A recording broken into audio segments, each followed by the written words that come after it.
Hello, dear viewers. Support me by subscribing to my channel and share my video if you like it. And also, make sure you comment your thoughts. Now let's start the video. Hermione was not put at ease. "I'll have peace on those terms," he said loudly. "They can keep their red castle and their iron chair too. We have something better, the young wolf." He then turned his eyes back at her and a winter witch. Hermione blanched as Karstark drew his sword, and stepping back from the table at his seat, knelt, the sword in front of him with his hands on the hilt. Nearby, his sons fell to their knees too. The king in the north. "Oh no," thought Hermione, eyes wide. "I didn't sign up for this." The Greyjohn roared, "The king in the north." And then everyone else joined in, even his mother's Tully men, marginally connected to him by his mother's marriage into the north. They were all shouting and drawing their swords. "The king in the north, the king in the north." Eventually, the shouting and cheer of declaring themselves independent wore down. Hermione, absolutely stunned, did herself to make herself as small as possible as her thoughts raced. Was there paperwork involved, or could anyone just annex themselves without prejudice? Her eyes shrewdly took in the flushed faces and wondered if this were going to bite the Northern Army in the arse. Later. Beside her, Robb slowly stood, presenting a very different image to what she had normally seen him as. He stood tall and solemn, his blue eyes lingering on each of the men in the room to give them equal measure. "My lords," he said quietly, but his voice carried in the suddenly deathly silent room, "I thank you for the honor, and I thank you for the trust and belief you place in me as your leader and fellow Northman." He took a quick, deep breath and said, in a clear and loud voice, "I accept. I will take on the responsibility as the king in the north." And yet, a wild, bitter part of Hermione's mind spoke up just then, casting a sour tinge on the rest of the evening. "You're not in the north anymore, your highness. Here be monsters." Immediately following his very quick coronation, plans were made to prepare to move to southwest, pushing the Lannister forces that were beginning to group under Tywin Lannister's orders back to their land. Robb winced as a twinge of pain shot through his head at the multiple plans that were occurring at once. Being in charge meant numerous engagements were happening amongst his men, sworn to him, and as a king now, he had to consider the most advantageous routes that would demonstrate success, and that the Greyjohn's belief in him was warranted. Currently, the Yon was north at the Iron Islands of his home, hopefully convincing his father to join the Northern Army. With Renly Baratheon backed entirely by Highgarden and the Tyrells, Robb had the thought of sending his mother south to ask Renly for an alliance. The youngest Baratheon son would occupy King's Landing and split the Lannister forces between defending their land and home and protecting Tywin's grandchildren as well as daughter in the castle. He then had the opportunity to push onward towards Casterly Rock and Lannisport, taking the Lannister seat from under their very noses, a feat that would rub salt in the wound of Tywin losing access to his abundant gold mines and source of income. It wouldn't replace the loss of his murdered father, but it was a start of taking everything from the Lannisters as they took everything from him. But first, he had a prisoner to interrogate. And like his father always said, he who passes the sentence swings the sword. He wasn't about to have someone else deal with Jaime Lannister when it was his duty. Being dragged from the Whispering Woods to River Run and then left outside in a cage meant for Grey Wolf, surrounded by hostile enemies in the middle of their camp, had striped the proud Kingslayer to some degree. He was dirty, covered in muck, and dried sweat, sitting on the muddy ground, all of which had caked onto his once resplendent golden armor. His blonde hair was mussed and grimy, almost greasy from sweat and a lack of care. However, his eyes remained defiant, and there was an obnoxious sneer on his face, as Robb strode up to the cage, Grey Wind at his side. "The king in the north," called out the Kingslayer, his voice barely holding back a tone of contempt. "I keep expecting you to leave me in one castle or another for safekeeping, but you drag me along from camp to camp. Have you grown fond of me? Stark? Is that it? Where's that strange witch? I want to thank her for her role in all this." Robb clenched his hands into fists at his side, creaking the leather of his gloves as he did so. The words were direct and meant to infuriate him into making a mistake, and there was no way he'd want Hermione near the man. There was noise behind him throughout the camp, but he put it to the back of his mind. There was always something going on in a war camp.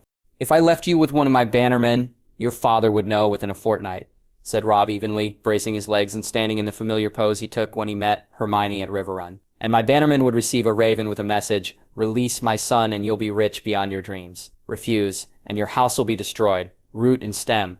There was a knowing look in Jaime's eyes. You don't trust the loyalty of the men following you into battle? Robb bristled that the man thought he knew him.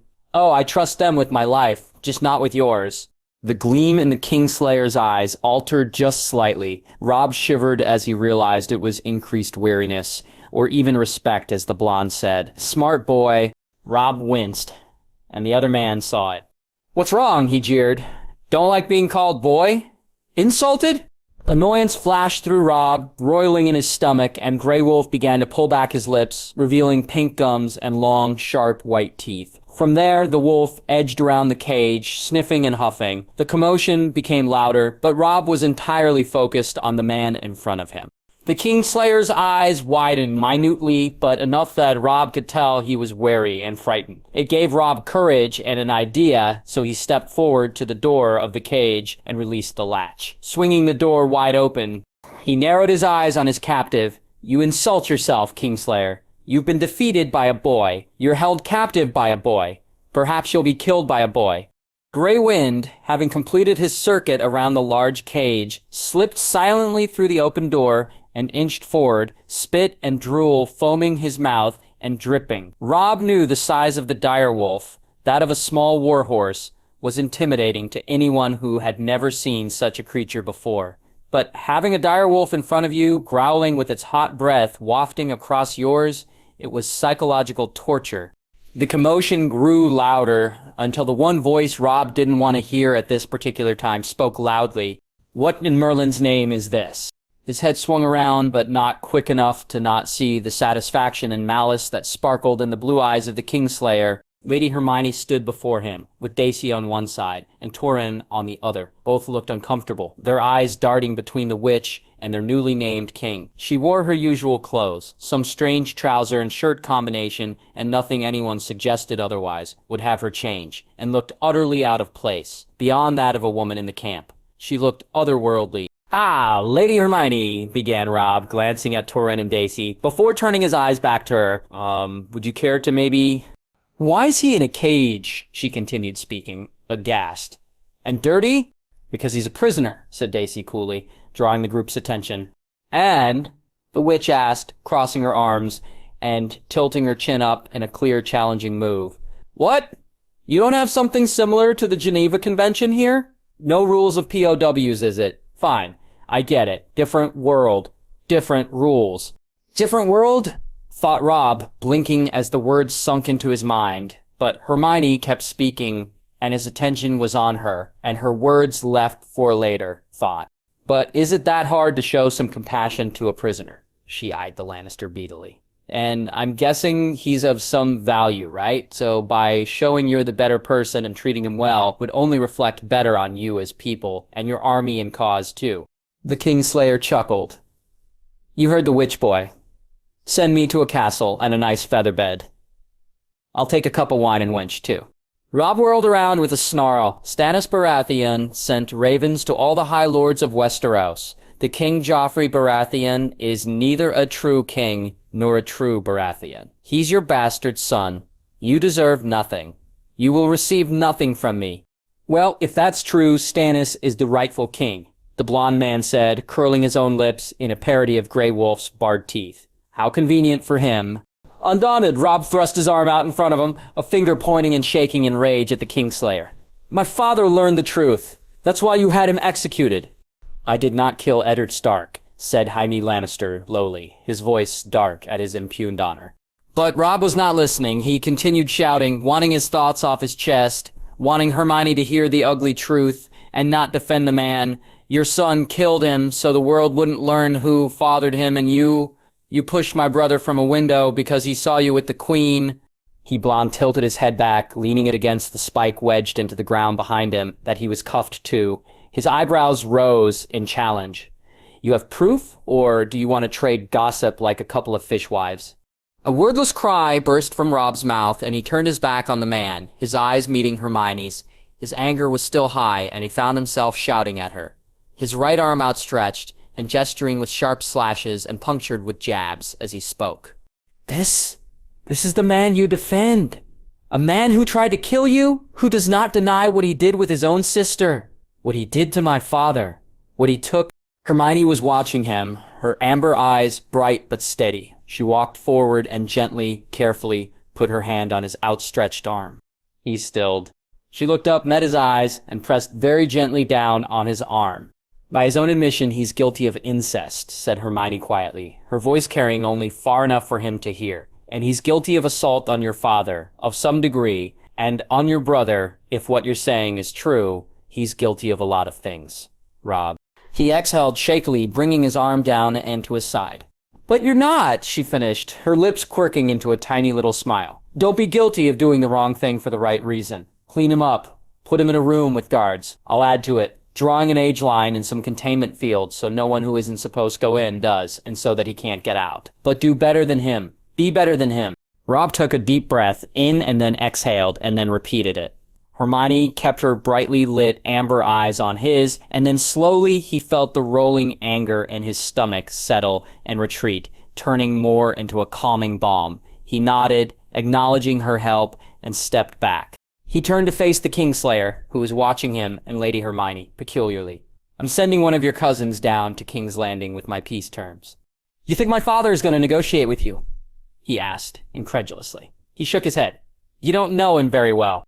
No, but he's starting to know me, said Robb quietly. The Kingslayer frowned at him. 3 victories don't make you a conqueror.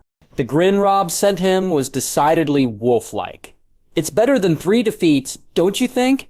She took a gamble in challenging him, especially in front of 2 of his men. Well, so to speak, Daisy wasn't a man, and in front of his enemy, that could have backfired spectacularly, and Hermione wasn't too keen on being intimately acquainted with the dungeon. But sometimes, when she felt strongly about something, her mouth just ran ahead of her brain, which was going miles per second, and seeing the Kingslayer, honestly, what's his name, on the dirty ground, and being toyed with by Grey Wolf, made her shudder. It wasn't like SupPW again, no, it was about dignity and being better than their enemies. The Order never tortured anyone, and she knew what it was like to be looked down as lesser. She didn't want Robb and his men to be thought of the same way, even if it was a different world with different rules. So there she was, silently trailing behind Robb with a frowning Tywin and Daisy at either elbow, while a collection of guards were around the Kingslayer, eyes firmly fixed on the man as they led him through the corridors of Riverrun. Hermione lingered outside of the room, while Robb and Grey Wind stood in the doorway. When the blonde enemy was eventually thrown into a guest room, one with a bed that was stripped of its sheets, the guards around him began to declutter the room of anything that could be used as a weapon. Vases, tapestries, rugs, statues. By the time they were done, it was barren. A bed frame with feather mattress and little else. A huge tub was then brought, and the man was given no dignity or privacy as women filled it with bucket after bucket of boiling water. When the guards all stepped forward to strip the man of his armor and clothes into the eager hands of maids nearby to wash them, Hermione turned her back, although both Daisy and Tywin faced forward to watch her and watch their king and his enemy. Eventually, the blonde hair gleamed again, and the dirt and smell dissipated from the Kingslayer, and he was shoved back into the now clean shirt and trousers he had on under his armor. Manacles fastened around his wrists, and a chain connected them to the ones around his ankles. The man would not be going anywhere. At one point, Hermione watched as Robb opened his mouth, wanting to say something as he surveyed the man in front of him, but he stopped himself, shook his head, and left the room. As he stepped through the door, he motioned for Hermione to follow, and she did, albeit nervously. Is this it? Will you tell me off for what I did, and off with her head me? She wondered, wringing her hands in front of her. They entered a room she hadn't been in before, not like she knew every room at Riverrun. The place was huge, and she spent the majority of her time in her assigned bedroom, or the library. Earlier today had been an attempt to tour the holdfast, while Daisy and Tywin stood outside. The room was small, but had 3 large windows with thick glass overlooking the moat and split point of the river that flowed around Riverrun. There was a large desk and several chairs, and even a smaller table for meals near a fireplace. Maps hung from the walls, and there were scrolls and books and loose parchment in neat piles on the desk. It was missing a computer and a potted plant, but Hermione recognized an office when she saw it. Grey Wind circled around a few times in front of the fire on the plush rug, and then promptly curled up. Robb went to stand behind the desk, looking out the window, and presented his back to Hermione. They fell into silence. Hermione fidgeted where she stood, tension tightening her frame, her stomach quivered, and she felt nauseous. The longer Robb was quiet, the worse her anxiety became. I have lived and fought through battles, faced Death Eaters, and was tortured near to insanity, but prevailed. She thought mulishly as the silence also began to increase her ire. I won't break with psychological mind games. You spoke of doing the wrong thing for the right reason, the new king said, not turning to face her. But his voice suddenly breaking the silence made her jump. It sounded as though you had experience in this.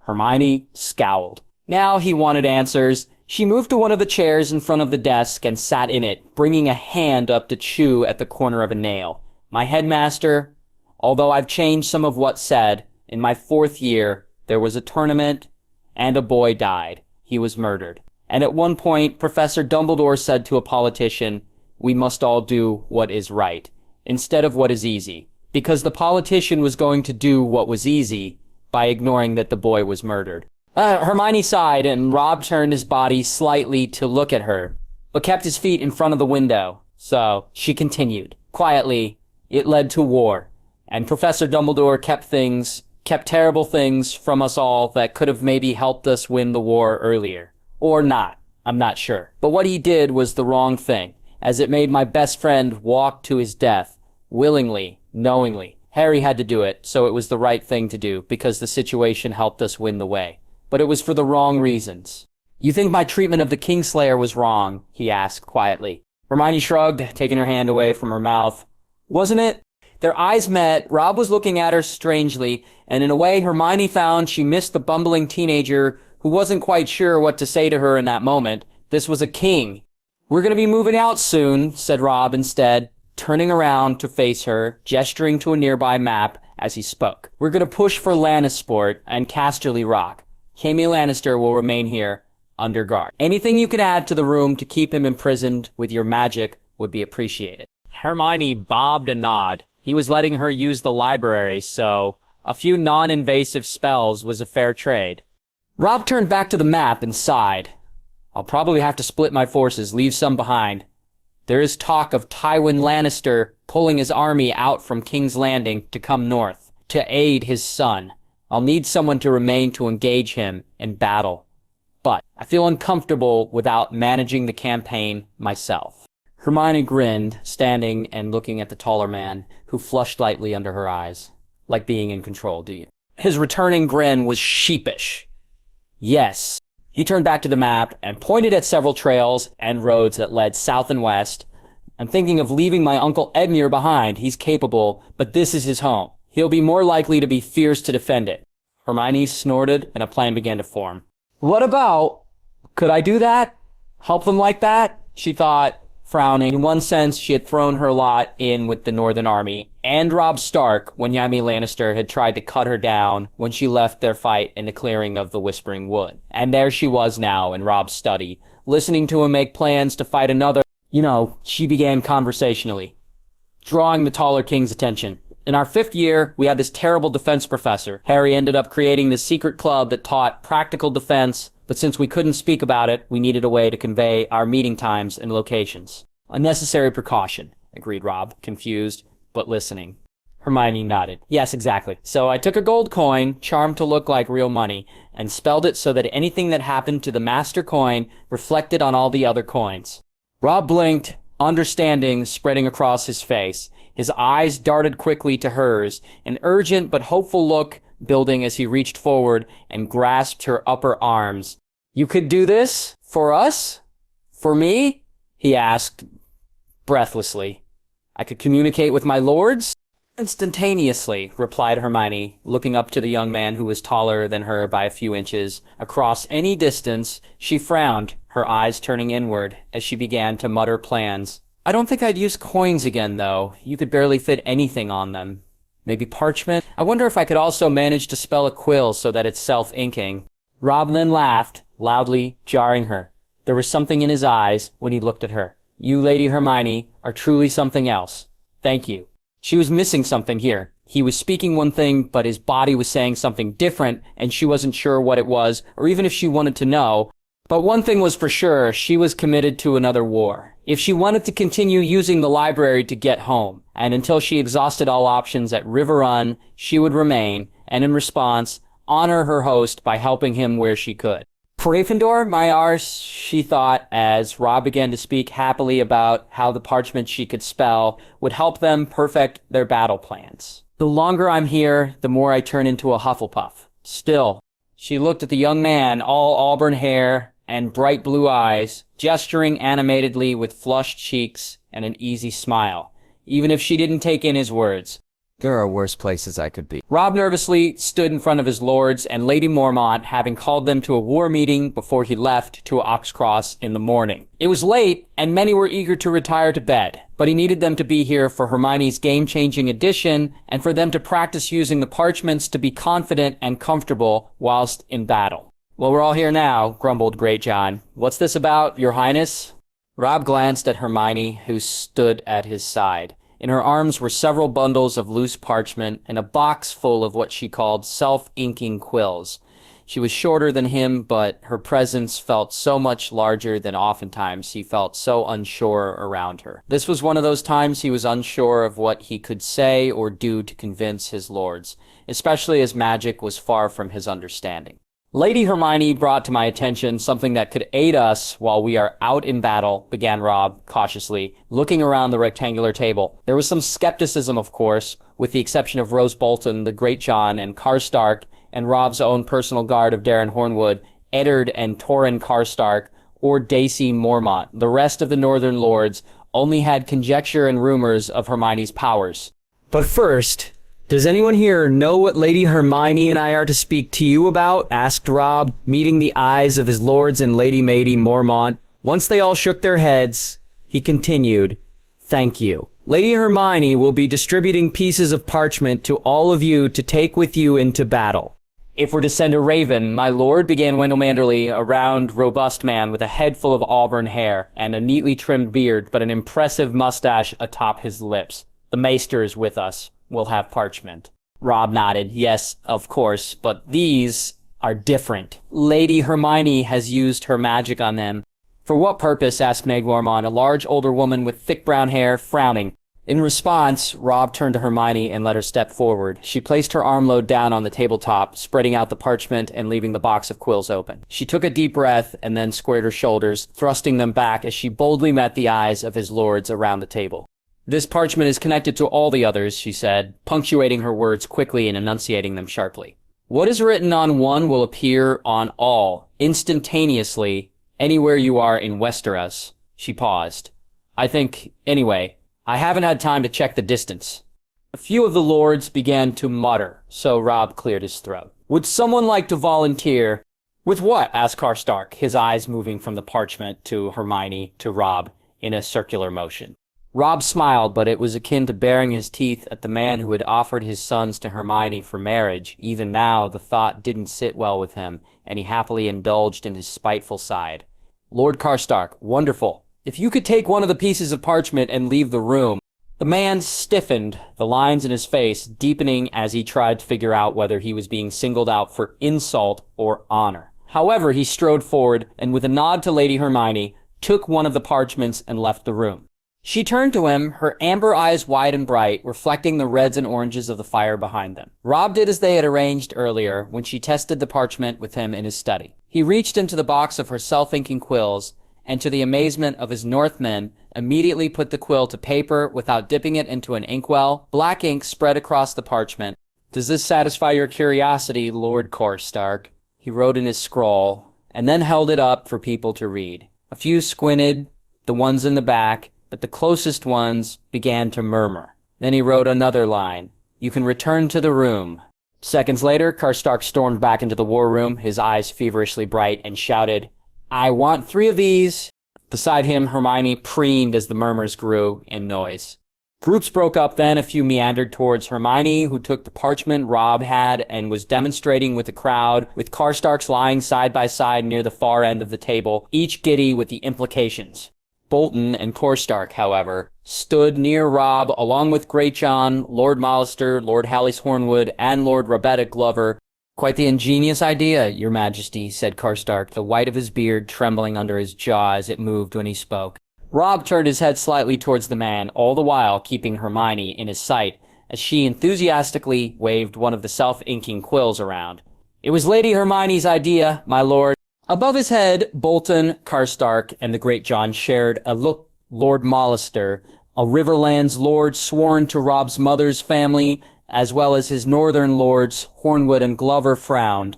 Are we sure it is wise to trust this witch? Asked Glover in a low voice. You think her parchments and quills will ensnare and bewitch us? Jeered Great John, eyeing the man that his family had a minor feud with, his lip curled back. She's a witch, protested the other lord, spitting out the words.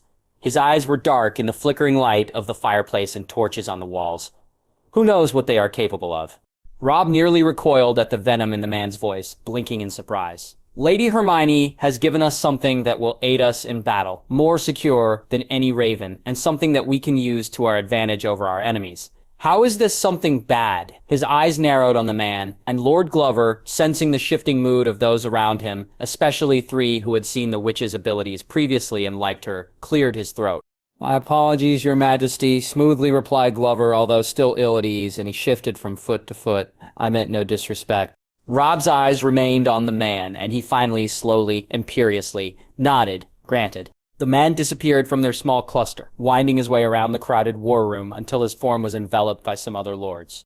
There was a low scoff from someone who remained by Robb's side. Then he heard, in a low voice, Karstark caution, he will make things difficult. For you, Robb heard, for showing favor to Lady Hermione. Robb frowned and thought, I know. Hermione was never left behind, before. It was a rule, an unspoken one, in all her years at Hogwarts by Harry and Ron's sides, from the moment she invited herself along with them and Neville, and nearly dying due to their midnight romp to the forbidden floor and Fluffy, Hermione was never left behind. So it was decidedly odd to stand next to Lady Stark, who stood stiffly as they, along with Maester Wyman and several Tully bannermen, including Edmure, remained behind, watching the long line of the royal procession ride one by one out of the gates.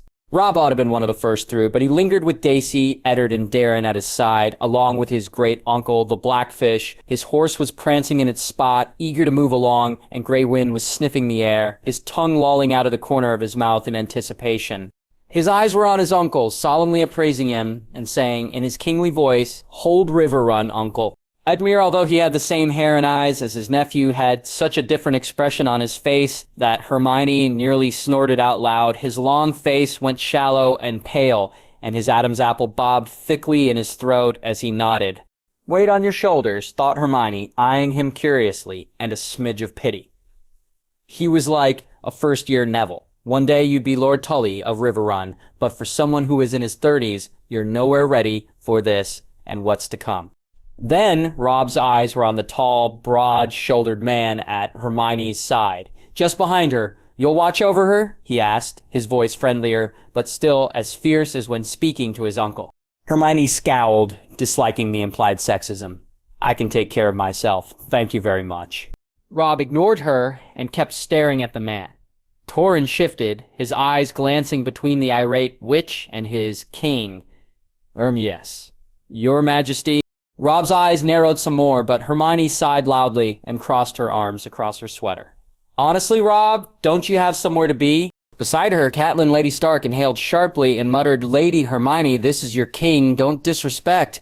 Hermione grit her teeth and resolved to speak to Robb's mother shortly to find out why the woman disliked her. Not my king, she muttered in response, and then smiled brightly at the woman. Robb, who had heard the exchange, stifled a grin. Keep that spirit, Lady Hermione. It won't be long that we'll be gone, I think. Oxcross is not more than a week's ride, and Ashmark little more than a few days from it. The parchment you've charmed for us will ensure that the castle is well defended. I have no worries about that, said Hermione, mentally thinking, I can always add protection wards and proximity alerts, as well as muggle repellent wards if I must. Robb grinned at Hermione, and Hermione smiled back. The sun glinted off his auburn hair, a much deeper and darker red than Ron's orange had ever been, and the corner of his blue eyes crinkled up. Their eyes held for a moment, and then he wheeled his horse around and was galloping across the gray flagstone of Riverrun, his personal guard, now the Kingsguard, charging after him. There was a whoop and a laugh, and then they passed through the main gate and were gone. Silence descended on those who remained. Eventually, Catelyn Stark sighed and turned around, back into her childhood castle, with Maester Vyman on her heels, mumbling about ravens and letters. Edmure followed behind as well, a pensive frown on his face as he realized that Robb left him in charge of the castle and Riverland's defense. Hermione stood a bit longer in the afternoon sun, tilting her head back and looking up at the fluffy clouds. The air was nippy, a winter chill already in the air. It wasn't as cool as autumns in Scotland at Hogwarts, but it was enough that Hermione's sweater barely kept her warm. "My lady?" inquired Torrhen quietly. "Shall we go inside?" Hermione turned on her sneaker and followed the tall, broad-shouldered, and brown-haired Karstark inside the hold. She had a library to read her way through. For the next week, Hermione spent her time in Riverrun's library except for when she slept, which was in the assigned room she was given, but with her tent set up in the living area of the room. So she continued to sleep in there, and for when she ate, which was one meal a day, when Torrhen found her and dragged her out of the library to socialize at dinner in the Great Hall with those who remained at Riverrun. The library at Riverrun was vast, full of knowledge and lore, some mundane and others arcane. Hermione learned quite a bit about the great houses of Westeros, as they were called, about the Tullys of Riverrun, the Starks of Winterfell, the Lannisters of Casterly Rock, the Arryns of the Vale, the Martells of the Water Palace in Dorne, the Greyjoys of the Pike in the Iron Islands, and the Tyrells of Highgarden. There were the near-extinct Baratheons of the Stormlands, the family that had the throne last and lost it, along with the accusations of incest, and therefore illegitimate claims to the throne without the king's bloodline on its seat, and then the minor houses and lords that served under the great houses. She learned about the Targaryens and where they came from, a place called Valyria in Essos that suffered some cataclysmic event. Hermione was certain it was a mass eruption of several volcanoes in the area that not only destroyed the prominent houses there, but also destroyed many of the dragons from the area as well. Dragons, she grimaced, thinking back to the Triwizard Tournament as well as her daring Grengot escape just a year previous. And these aren't the Norbarda kind either. No, the books in the Tully library wrote about giant, fearsome beasts that were only controlled by their Targaryen masters. Commands shouted in High Valyrian, a language Hermione was beginning to learn as she translated portions of scrolls and scraps. These dragons weren't cute little green-ridged Norwegian ridgebacks, or the deep ruby red of the Chinese fireball. These dragons were dangerous. And, apparently one of the last Targaryens, a young woman named Daenerys, the same age or just a bit younger than her, and Robb was rumored to have three dragons under her dubious command. Hermione learned from gossip spread in the Great Hall one of the evenings. "But what does that mean?" she asked Torrhen. He shrugged. "It means that I pray to the old gods she doesn't come to Westeros anytime soon. People remember her father, and they remember Harrenhal." So she looked him up, Maederys Targaryen, who brutally murdered and tortured his subjects, including Robb's uncle and grandfather barely 2 decades previous, whose father went to war with Robert Baratheon to avenge his aunt Lyanna Stark. A whole country thrown into chaos and a new regime installed after it was all over. She looked up Aerys's obsession with dragonfire. Green wildfire, so similar to fiendfire that Hermione was certain that there were magic users of her kind somewhere on the planet at some time, and shivered in disgust and fear. And then she read about Harrenhal. The great castle in the south, not too far from them in Riverrun, and during the conquest, when the first Targaryens came to Westeros, it burned under dragonfire. From what the text said, Hermione gathered the great castle was never truly rebuilt to its former glory under the Targaryen rule, because melted and blackened stone were descriptors from the recent tourney, the one where Aerys Targaryen's son and heir crowned Lyanna Stark, his queen of love and beauty, and began the whole mess.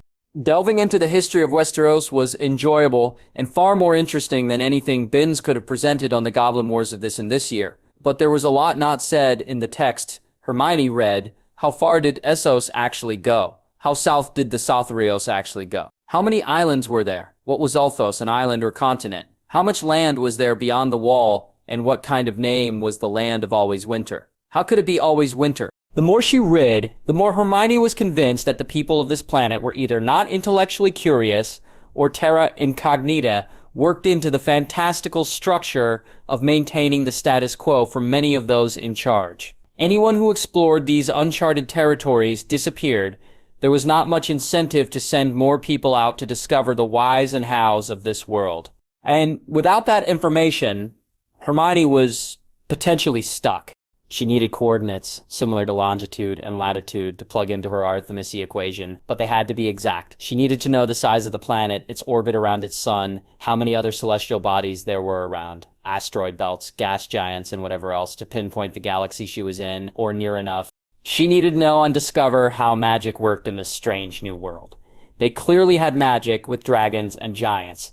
There were spells and magical weapons, but it was so shrouded in mystery and hyperbole. Hermione wasn't sure what was real and what was made up. Daisy had told her it would take years to gather the information she might need to go home, and Hermione was beginning to think the other woman was right. So, despondently, Hermione decided against remaining in the library a week later after Robb and his men left for Oxcross and wandered River Run, peeking in rooms and generally nosing about. She passed one of the partially open doors when a rough, frustrated sigh caught her attention. There were 2 guards in Tully blue standing outside of it, but they were 1, ornamental, she was coming to realize, and 2, didn't stop her as she stepped up the door and knocked on the heavy wood. The room was an office, similar to Robb's that they spoke in, but it had a different view and was far messier. There were torches on the walls, flickering, and others on flat surfaces around the room. The desk, the side tables, all to give more light in the fading afternoon sunlight. By the desk, eyes bloodshot with dark bags under them, sat Edmure, Tully, his hair as messy as Harry's. He was slouched, elbows on the table, and his head in his hands, as he looked at the desk, at some paper, but looked up at her knock. "Lady Hermione," he said, struggling to rise, "how may I help you?" Hermione stepped into the room with the implicit permission and sat herself primely in the chair in front of his desk, curiously looking at the parchment and scrolls. As she sat, he did too. "You look exhausted," she said instead, peering at him. "Are you okay?" Edmure grimaced. "It's nothing." She raised her eyebrows in response, and he sighed. There was a drawn look to his face, and underneath it all, she saw how pale he was. He's ill-prepared to be Lord Tully, she thought. Why hadn't he been trained or taught this role? "May I ask you something?" she tentatively asked, leaning a bit forward. Edmure nodded. "I understand that in Westeros there are great houses, and Tully is one of them, which means you have a lot of responsibility," she began, wondering how to breach such a topic without offense. What kind of training does someone who is an heir to a great house receive? "We have nothing like this where I am from." Edmure leaned back in his seat, the leather underneath him creaking a bit. He looked a bit pleased at the distraction of speaking with her, and took her question seriously. "Well, each house does it differently. I had specific lessons with Maester Vyman, and my father, Lord Hoster Tully, taught me others years ago." "So, you shadowed your father?" clarified Hermione. "Shadowed?" echoed Edmure. Hermione nodded, followed him around to meetings, was asked scenario questions on how to handle specific things, was given more and more responsibility as you got older. "That's how CEOs do it, I suppose." "CEO?" repeated Edmure, confusion lacing his voice as he said each letter individually with precision. He shook his head. "Ah, no, my father was very much still in command of the everyday, in River Run, and when he fell ill, many of those duties fell to my uncle, the Blackfish, as he has the experience." Hermione made a face. "Then how are you supposed to gain the experience? Trial by fire?" Edmure looked at her sharply. "I beg your pardon?" "Oh, sorry." Hermione hastily backpedaled after the poor turn of phrase. "It means being thrown into a situation and then having to learn on the go." Edmure relaxed. "Ah, well, then yes." He waved a hand around the room with a grimace on his face. "This is my trial by fire, as you call it." "Running River Run?" asked Hermione, sitting back in the chair and crossing one Gian-clad leg over the other. He nodded. "And an order from Robb." Hermione perked up. "He's using the parchment?"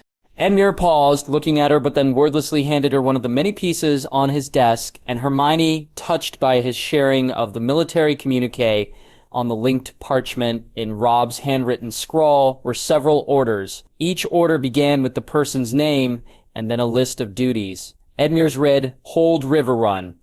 Tywin Lannister is preparing to leave Harrenhal and make for you." What does this mean? Edmure tilted his head and nodded at the parchment as Hermione handed it back. It means River Run will be going to war shortly. Scouts spotted the Lannister forces over a week's ride away, and I've already given orders to prepare to leave tomorrow. "Where are you going?" asked Hermione, frowning. "Didn't Robb say to hold River Run?" "That would suggest a siege," replied Edmure, looking at a map hanging on the far wall. "And while River Run could easily hold it, the Fords is a better place for a battle as it stops the Lannister from coming further into the Riverlands. It stops him from attacking villages along the way." Hermione turned in the seat to look at the map as well. She stood and then crossed to it, her eyes finding River Run easily after spending so many time at it and staring at known maps of Westeros, Essos, and beyond. She traced the direction of Harrenhal northwest to River Run, finding the ford Edmure was talking about nearby, but more towards the halfway mark between the two castles. Oxcross, where Robb was currently, was beyond them, behind a mountain range. "What did Robb write specifically?" she asked, without turning back to Edmure. Her eyes narrowed. "Ah," replied Edmure, and she heard shuffling papers. He said, "Hold River Run." Hermione turned around. "That's awfully specific, don't you think?" "Specific?" repeated Edmure, wrinkles appearing between his eyebrows. Hermione nodded. "Hold River Run. Not engage Tywin Lannister in battle. Not prepare for battle at the fords. Hold..." Edmure's wrinkles deepened as he looked down at his desk. "He wants Tywin Lannister to engage with us." "Yes," agreed Hermione, turning partially back to the map and pointing her finger closer to River Run. "But here, to draw him in." "But why?" Hermione shrugged. "My battles were fought as skirmishes, quick and dirty and often over within minutes. The longest battle I was in took place over a single day, and our enemy even gave us time to collect our wounded and dead, although that was more a psychological tactic to demoralize us." "Demoralize," muttered Edmure, coming around the desk to stand by Hermione and look at the map. His eyes moved from Harrenhal to River Run, along the Red Fork to Fair Market to the north, and Acorn Hall to the south. "I can't have the Lannister forces reach River Run. We were just besieged by the Kingslayer. We could persevere until Robb returns, but..." His eyes moved back to Harrenhal, "but we don't want Tywin too close to Harrenhal either, that he can retreat." "What about a feint?" "A feint," repeated Edmure, and a flash of annoyance of constantly repeating Hermione crossed his face. She shrugged. "Present a smaller force closer to Harrenhal, with the rest of the actual army further back. Pretend to be decimated in battle for a strategic retreat. Lure him in." Edmure blinked in surprise, and then, "Smash him," she said. "From everything I've heard of this man, he's smart, he's cunning. But he's also sure in his power and strength, so he has ego. He'll be rightfully cautious about Robb. He did manage to capture his heir, but you're an unknown." Edmure looked pleased by Hermione's words, looking back at the map, clearly thinking, "Yes," he murmured. "Yes, I think that can work."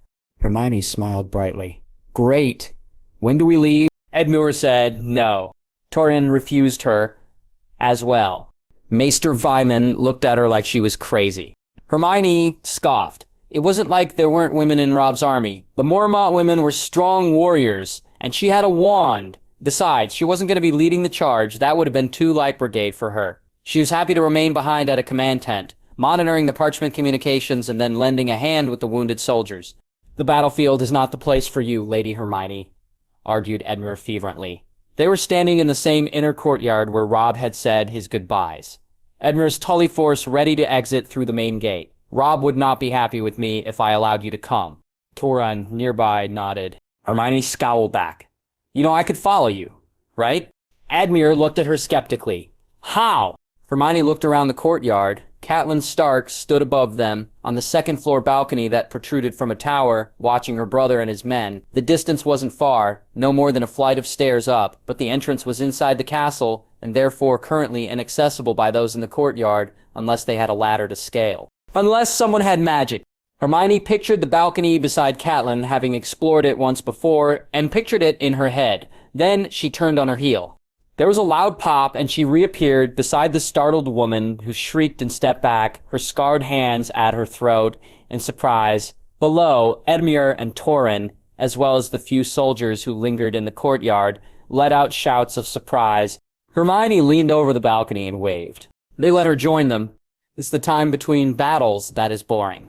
The battle itself is fast, frantic. There is the pounding of armored boots, the stampede of hooves, and the shouts and cries of men, as well as the scent of freshly dug up earth, piss, and other bodily fluids. It screams and calls for help, with the loud pounding of the heart in the ears and the furiously panting of breaths against the rough inner plate of the mouthguard in the helmet.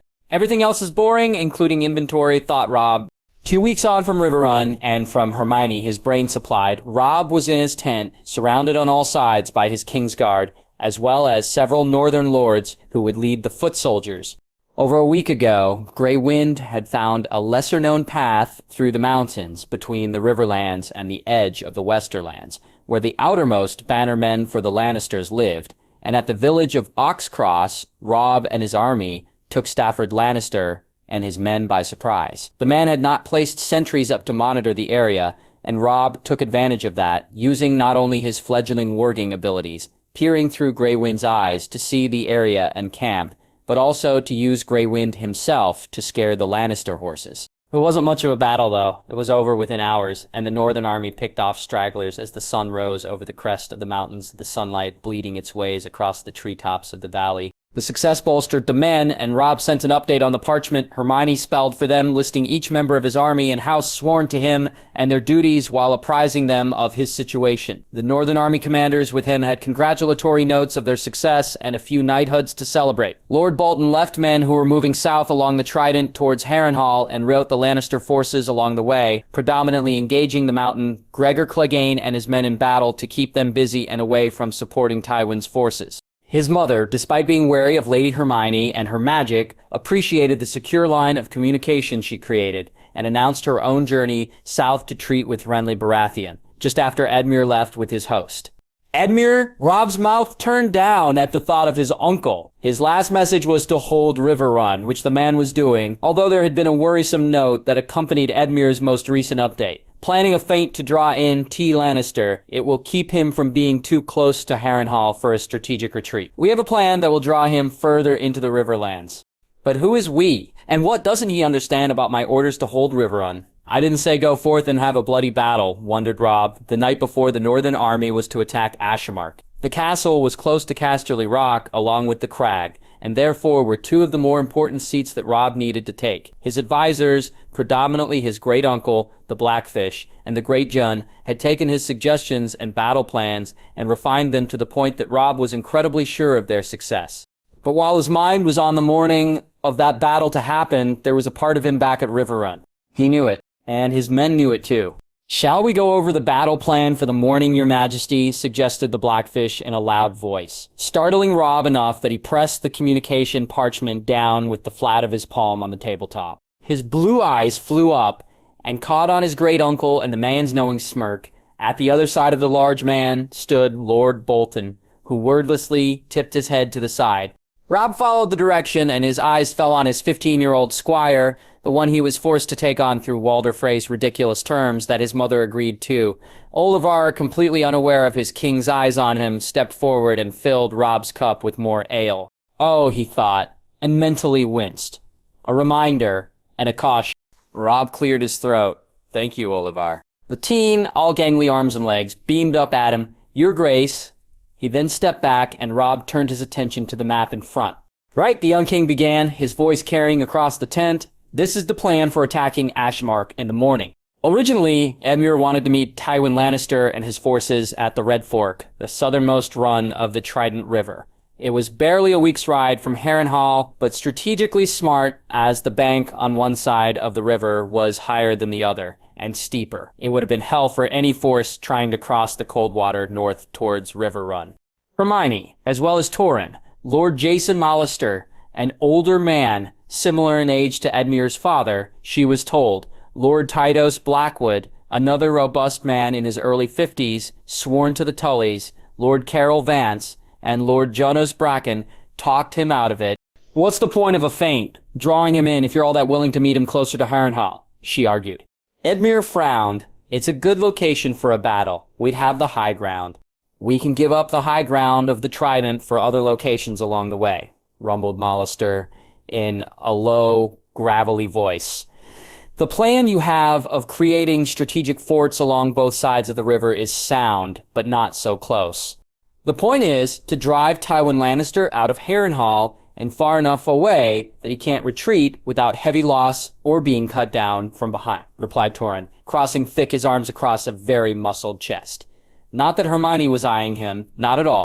They were together in a large canvas tent, standing around a heavy table that several squires and knights had brought in with them. A large map of the Riverlands had been unrolled and stretched across the table, with Lord Vance and Lord Bracken's cups of ale holding 2 corners down flat. On the other corner were 2 small candelabras, dripping wax rolling down the handles and pooling onto the map over the Bloody Gate and the Crag. Hermione's eyes lingered on the name of the castle near the sea, knowing that Robb and his men would be marching toward it soon. But there are castles between Harrenhal and Riverrun that need defending too, argued Bracken, the man's blue eyes flashing as he glared at Hermione. You're not the only one with a castle in the way, snorted Blackwood, rolling his eyes. Or have you forgotten that Raventree Hall can draw Tywin's eyes just as easily as Stone Hedge? The man's dark eyes narrowed, and a small smirk appeared on his lips underneath his mustache. Or is it that Stone Hedge can't defend itself as well as Raventree Hall? All right, called Edmure loudly, physically holding his arms up on either side as to keep the 2 men, who were glaring at each other from over their liege lord's son's head, apart. The trick will be drawing in the Lannister forces, thinking they have us on the run. Best begin here, said Mollister, pointing just northeast of Riverrun along the Red Fork.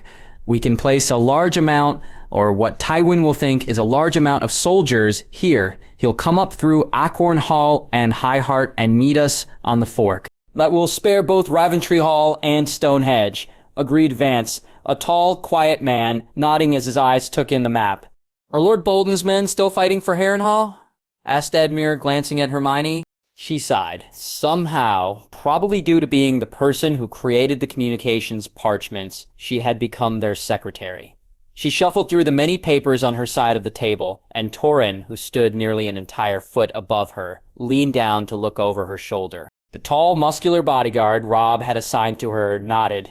Lord Bolton's man of Vorgos?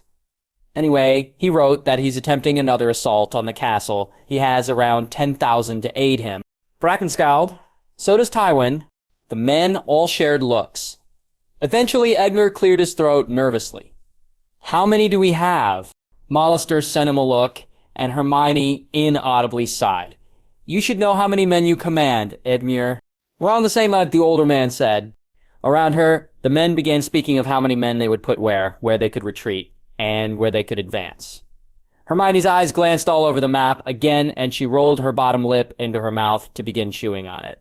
In order to hold Riverrun and stop Tywin Lannister from progressing further north, they had to do 2 things, either crush him entirely or decimate his numbers enough that he was forced to flee back to his vassals or elsewhere. Ideally, keeping him from returning to any of his vassals was important. That meant less men for him to attack Robb with, especially as the Northern Army only had a fraction of the men that both Edmure and Lord Bolton's man controlled. But attacking him so soundly would be to take away from Robb's desire to do so, given that man's family had singularly attacked his... Not that Hermione agreed with revenge.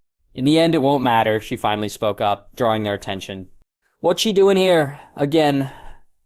Asked Bracken, his voice annoyed. Torrhen's hand immediately moved to the hilt of his sword, just as Edmure spoke up. Here, now, Bracken, she's helping us. Helping how? The man continued. What will she do? Cast a spell, make a magic potion.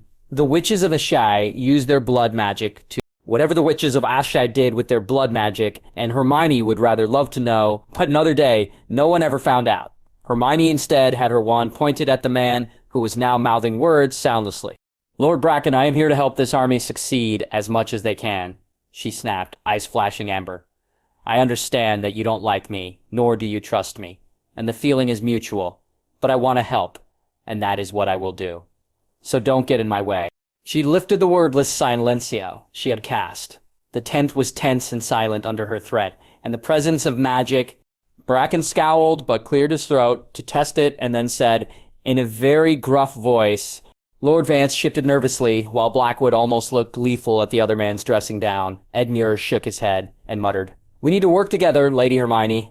Hermione took at admonishment with ease, letting it roll off her shoulders. Look, keep in mind, I don't need to be here. I can head back to Riverrun easily and leave completely. What I can do is make things easier, whether it is set up proximity wards or cast an illusion. I can make 10 men look like 100 or set up wards that will herd the Lannister forces directly to you. She met the men's eyes as she spoke.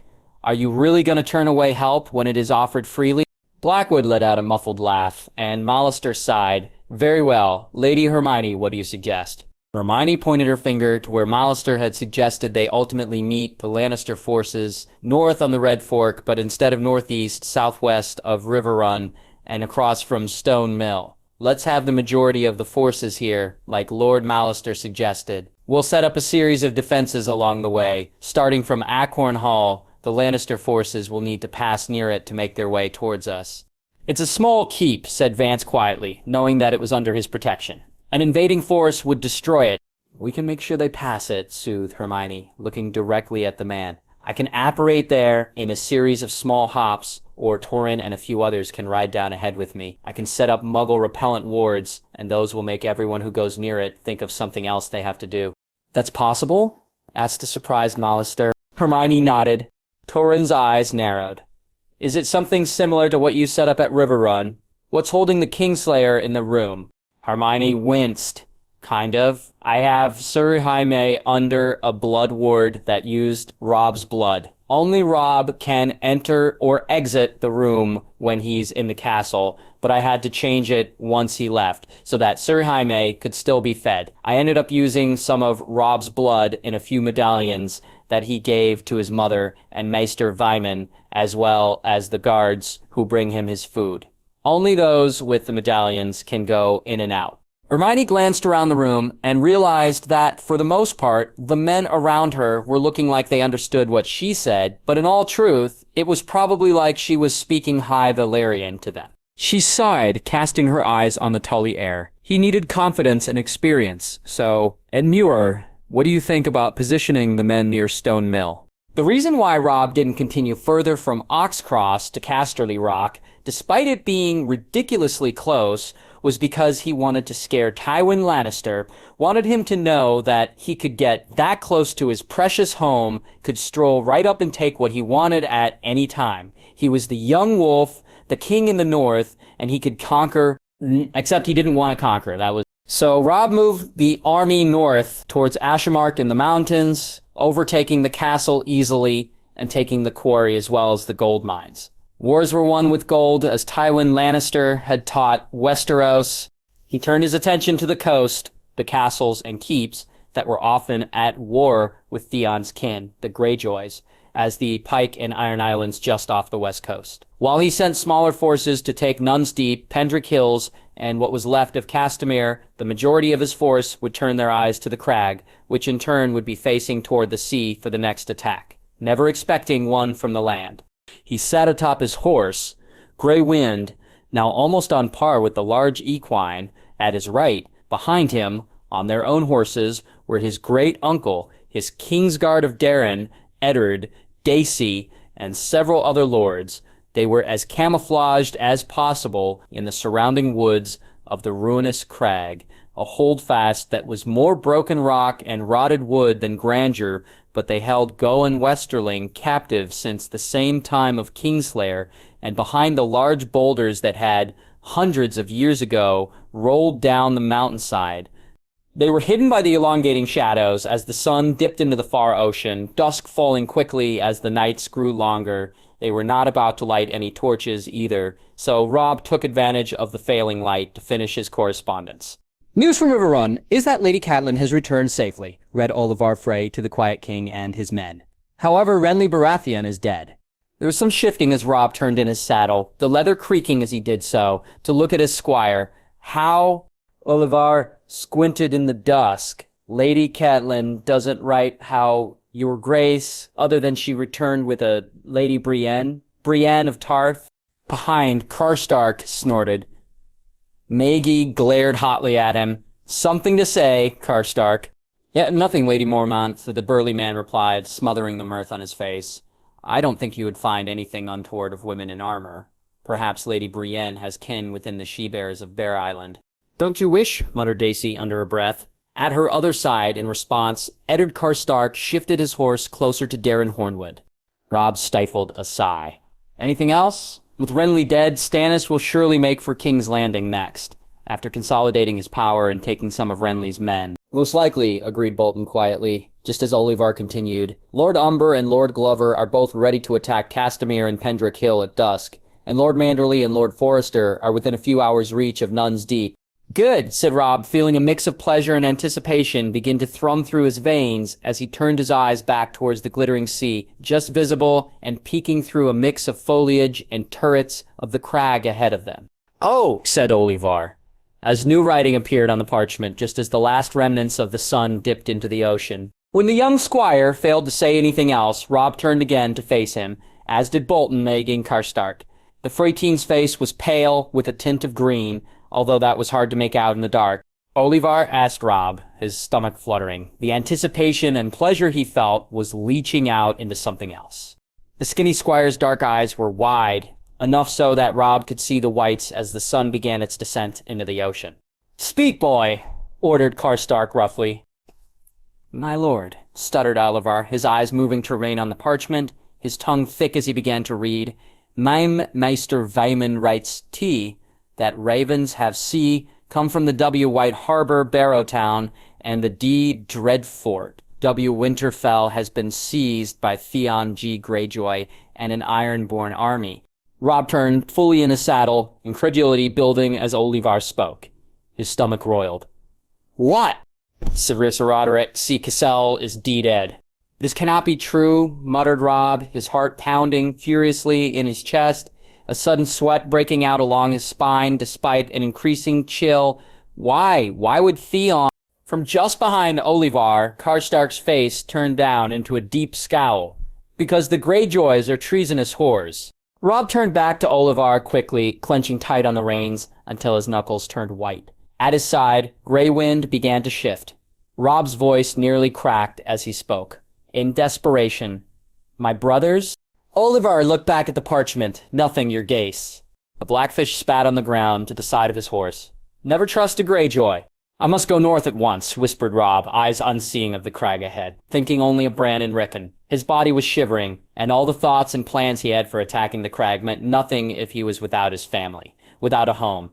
What else would be taken from me before this war is over? He thought darkly. Bolton moved his horse forward and leaned towards his king, aborting a move to reach forwards and shake the man. There's still a war to win, your grace. Robb turned his eyes on his bannerman, face drawn. How can I call myself king if I can't hold my own castle? How can I ask men to follow me if... Bolton made a strange sound in his throat. For a man who never raised his weak and raspy voice, it sounded similar to a hiss. You are a king, and that means you don't have to do everything yourself. Bolton's right, agreed the Blackfish in a quiet voice, moving his own horse closer to Robb, who turned his head to face his great-uncle. Theon holds the castle with a skeleton crew. We can send word to many remaining men in the north. They can raise a few hundred men and retake Winterfell before the new moon.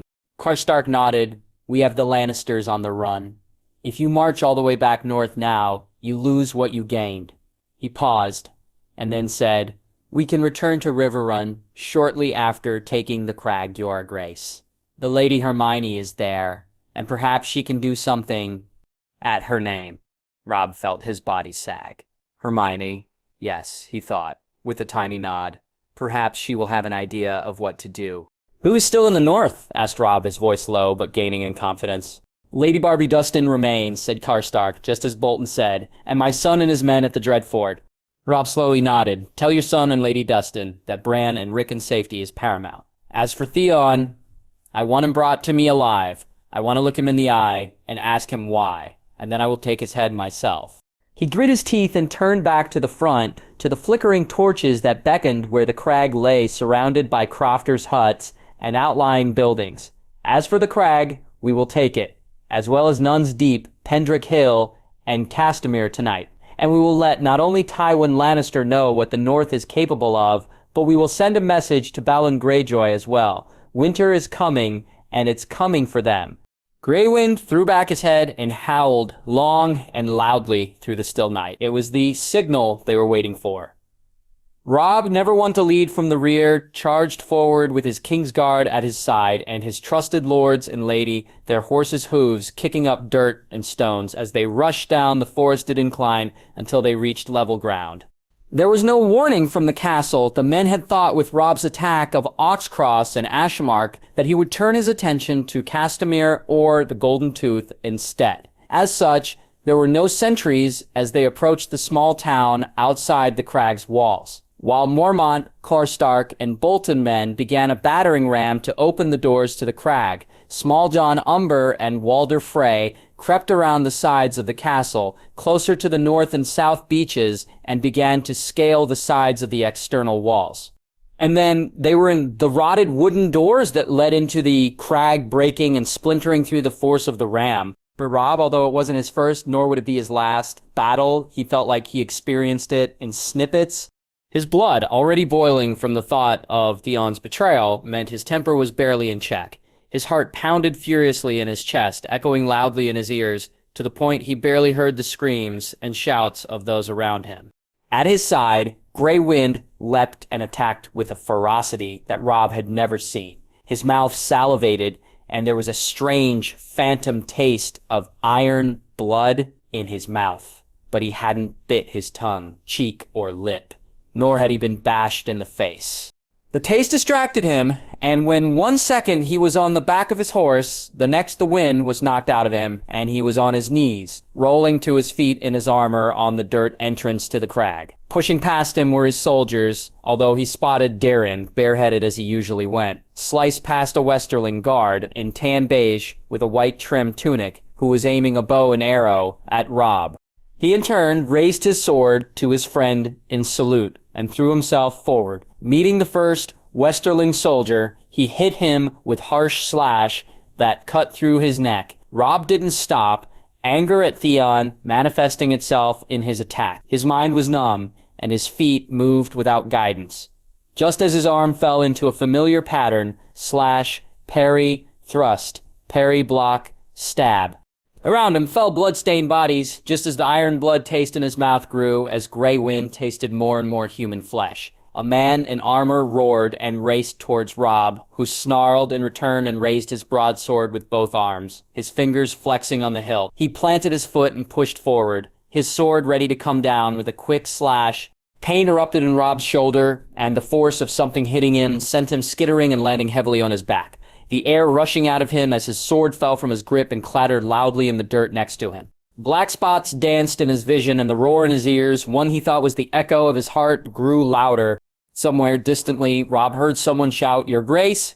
He turned his head to his left side, eyes wide. Protruding from the small, unarmed place between his shoulder pad and chest plate was an arrow. Oh, he thought, and then his eyes fluttered shut. With plans made, Hermione apparated back to Riverrun early the next morning, without alerting anyone in the Tully castle, and gathered a few items from her tent. The inside of the green tent, looking like a small 2-bedroom country cottage, was a mess of epic Ron Weasley proportion. Hermione had been taking advantage of having double the space. She lived and slept on her much comfier bed in the tent than the one in the room Robb had given her in Riverrun, but it also meant that she had twice the space to cover with her scrolls, parchment, and books.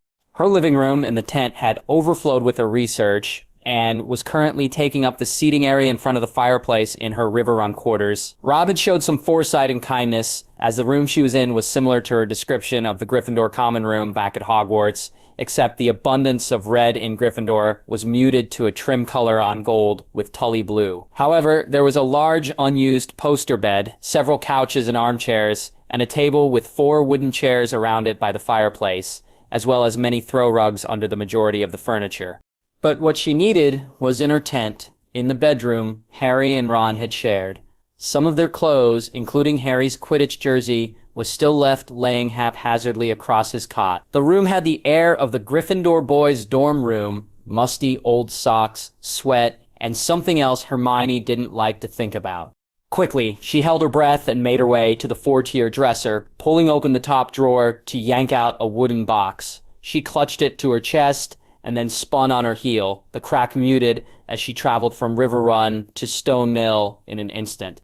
She took in a deep gulp of air as she appeared next to Torrhen just outside the low stone wall that surrounded the tall mill. The sun was just peeking over the edge of the horizon, bathing the riverlands and nearby farms in a soft orange glow. Torrhen jumped, but did his best to appear unaffected by her immediate arrival, but Hermione spied the quick bob of his Adam's apple and hid a grin.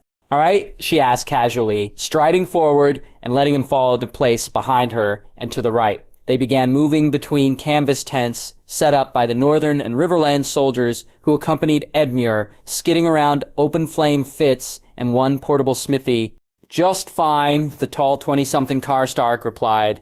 "Did you get what you needed, Lady Hermione?"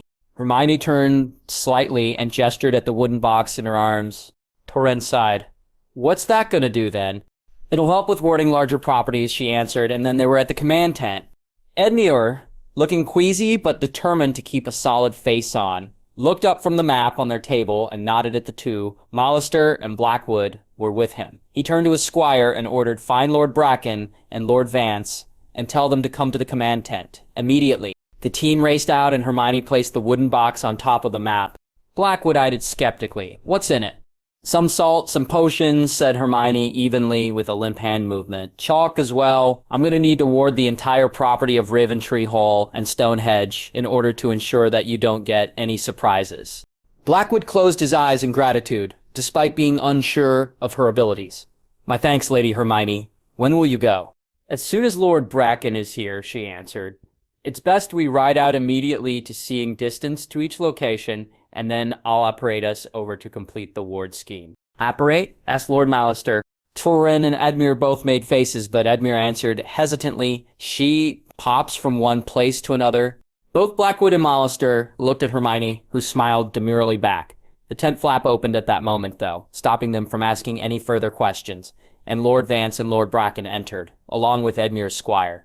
"Excellent, let's begin," said Edmure, his voice barely shaking. "Lady Hermione will take Lord Blackwood and Lord Bracken on horseback towards Raventree Hall and Stone Hedge in order to place these protective ward schemes she has suggested." "I'll be going too," interrupted Torrhen, squaring his shoulders back as everyone turned to him. "You don't need to," argued Hermione kindly. "It'll be a quick in-and-out thing." Torrhen shook his head, the candlelight in the tent catching on his light brown hair and turning it russet. "King Robb asked me to protect you. And while you are," he looked her up and down, "capable, Lady Hermione, I'd feel better at your side." Edmure nodded slowly. "Very well, Lords Blackwood and Bracken, as well as Lady Hermione and Karstark here, will travel on horseback towards the two, while Mallister and Vance here will organize our forces and begin making token defenses along the Red Fork, starting just south of here, across from Acorn Hall. We'll continue through past River Run towards Raventree Hall and Stone Hedge, and finish by the inn at the crossroads." "How much time will you need for these defenses?" asked Vance, turning to Hermione. "Not much," she replied. "About an hour to ward everything, but I'll be tired afterwards for a few. Once I've visited a place, I can apparate back and take someone with me in a side-along." "So within a day," clarified Vance, frowning slightly. Hermione nodded. "Good," said Mallister instead, interrupting. "As scouts estimate that we only have a few days before the Lannister army is in sight. No more than 5, and I am sure it will take you the better part of a day or two with a hard ride to reach Raventree Hall and Stone Hedge." With that said, the groups broke off, leaving Edmure with Mallister and Vance in the command tent, and Hermione, Torrhen, and Lords Blackwood and Bracken with her towards the horses. "I'm gonna have to get used to this," sighed Hermione. Eyeing the large brown horse Torrhen easily swung up onto, as well as the large black warhorse Blackwood sat astride and the gray one Bracken used, Torrhen held out a hand for Hermione to grasp, and with ill ease she gripped his wrist. He tightened his grip around her wrist and hauled her up and onto the saddle in front of him. Hermione scrambled into an upright position, her hands white-knuckled as she gripped the pommel and her thighs squeezed the side of the horse. Being on Torrhen's horse was a different feeling altogether than being on Buckbeak, or the Gringotts dragon. It whinnied in Torrhen smothered a laugh as he said, "Easy, Lady Hermione, I won't let you fall." "It's not the fall that I'm worried about," she muttered, but the Karstark soldier laughed behind her and wrapped his arms forward, holding the reins lightly in one hand and chuckling his tongue to get his horse moving. The ride was mind-numbingly boring for Hermione, who spent the better part of it with her eyes squeezed shut, her fear driving her to recite Gamp's transfiguration laws at least 10 times until her heart rate calmed enough to realize that Torrhen was speaking behind her over the sniping comments that Blackwood and Bracken were sharing with another. And if you can see it, Lady Hermione, that there in the distance is High Heart. He was saying, his voice a soothing low murmur. We're going to go to there because we'll be able to see all the way down to Harrenhal and the God's Eye Lake. I haven't seen it myself, but I've heard it is quite something. Thanks, she muttered back, slowly opening her eyes and sucking in a breath as she realized how quickly they were cantering through farmland and through forested paths, all leading closer and closer to the hill in front of them, looming over the landscape. Of course, my lady, he replied. We'll be at High Heart soon. How soon? Soon was still 2 hours, but by the time they reached the crest of the hill, the 3 horses had slowed, and Torrhen led them off the path and through the thick woods. They often had to duck under low-hanging moss and branches. Noise was muted within the foliage, and the air was significantly cool that Hermione shivered in the shadows. From the corner of her eye, she thought she saw something, and she turned partially in the shadow in Torrhen's arms to look at it. What was that? She asked. Between the green of the trees there was a flash of white and then 2 beady red orbs, but they disappeared quickly. Do you see something, Lady Hermione? Called Blackwood from just behind. At the man's other side, Bracken tensed and shifted his gaze to the thick trunks and bushes around them. Perhaps it is the ghost of High Heart? Ghost? Repeated Hermione. Torrhen nodded, and Hermione felt the movement of his chest, the brush of his armor against her sweater as he spoke. I, the ghost of High Heart, who gives out prophecies to those who seek her out. Alarmed, Hermione squeaked, Prophecies? Merlin, I thought I escaped that when Harry killed Voldemort. Planning to seek advice on marriage, Lady Hermione, teased Lord Blackwood with a short guffaw of laughter. Behind her, Torrhen turned partially and sent a glare at the man. Don't give my father hope, Lord Blackwood. Yeah, thought Hermione, yeah, that's not happening. They emerged on the other side of the forested peak of the hill overlooking the north. The landscape was a patchwork quilt with farmed fields, small clusters of trees, and thatched roofs. In the distance, Hermione could see the smoky blue haze around the mountain range near River Run, as well as a tiny meandering blue streak that she knew to be the Trident's many forking rivers. That particular river was the Red Fork. And ahead were 2 gray structures. One rose prominently in a rectangular shape, whereas the other was blackened and smaller, Raventree Hall and Stone Hedge, respectively. A thin trail of smoke lazily danced in the air from Stone Hedge. Beside Torrhen, on their hoses, Lord Blackwood and Lord Bracken came to a stop, surveying the land and smaller keeps that dotted the landscape of vassals under their leadership, minor houses, and Bracken sucked in a sharp breath that had the others turned to him. My home! He cried lowly, a keening noise. Hermione turned back and narrowed her eyes, glancing all over the smaller of the 2 keeps until she spotted a bright red cloth waving in the soft breeze. It meant something to the other men as Blackwood growled. Lannisters, Torrhen hissed. Hermione turned back to the smaller, blackened keep. From her beaded bag, Hermione pulled out a pair of used omnoculars, remnants of the Quidditch World Cup, and brought them to her eyes, using the features to zoom in on Stone Hedge. The red cloth she saw had a golden lion rearing back on it, very unlike the Gryffindor lion. There were several armored men around the battlements of the keep, but the front gate was open, and it looked like they were not expecting any resistance from outside or within. We've been gone barely 2 moons, griped Blackwood. When did the Lannisters sneak their way here? There's been talk of the mountain leading men through the Riverlands, said Torrhen quietly, shifting his horse as it whinnied nervously. He could have done that. He wouldn't have stayed, responded Blackwood grimly. Just burnt the keep after raping and pillaging his way through. Hermione, mouth open, turned to the men. Rape and pillage. Just who is this man? Gregor Clegane, replied Bracken, anger thrumming through his words. Tywin Lannister's enforcer. The man is tall and built like a mountain. Hence his name. He's vile and dangerous. They say he killed his own sister and father, continued Blackwood, and that he burnt his younger brother's face just because he didn't like the boy. Merlin, whispered Hermione, turning back to the smoking keep. Her eyes hardened. We need to do something about this. You said this wasn't your fight, Lady Hermione, said Torrhen quietly, and we have Raventree Hall to protect, as well as the upcoming fight with the Lannister forces marching on River Run.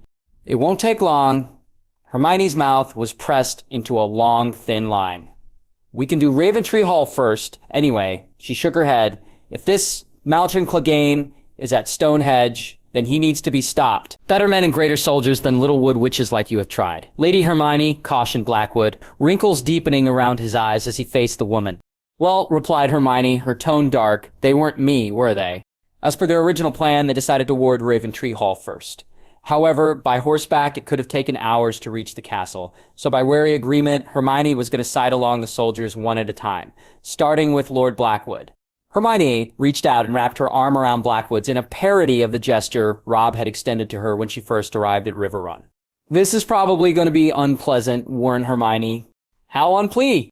Hermione spun on her heel, and with a loud crack, they displaced the air around them and reappeared near the gates, much to the surprise of several Blackwood guards who raised their bows from the two towers by the gate. At her side, Blackwood was hunched over, retching their jerky lunch to the grass.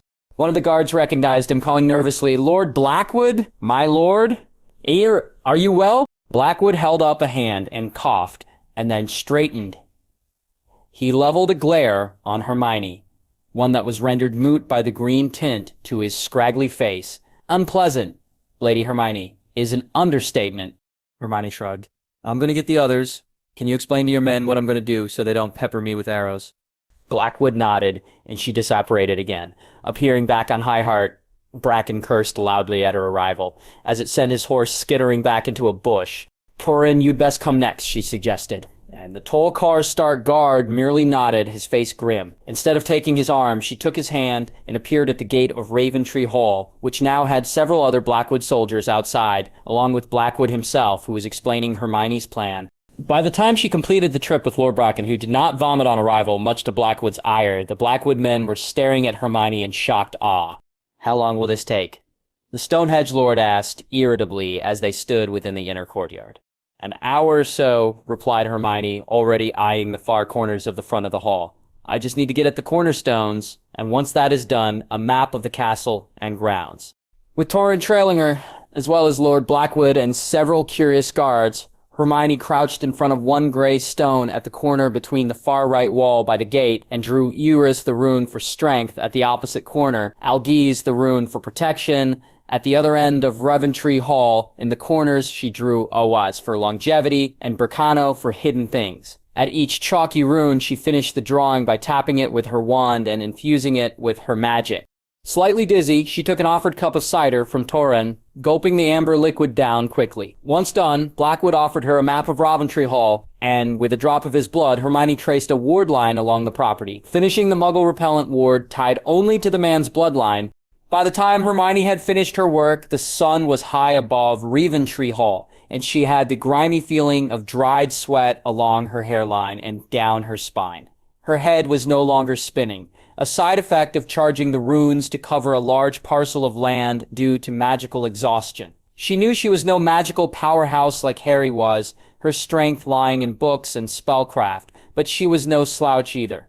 It's been a while since I stretched my magic, she thought wryly. Most of her time the past year since the Battle of Hogwarts had been spent on Geminio and Rapiro, copying books from the library at Hogwarts or repairing sections of crumbling walls and stairs.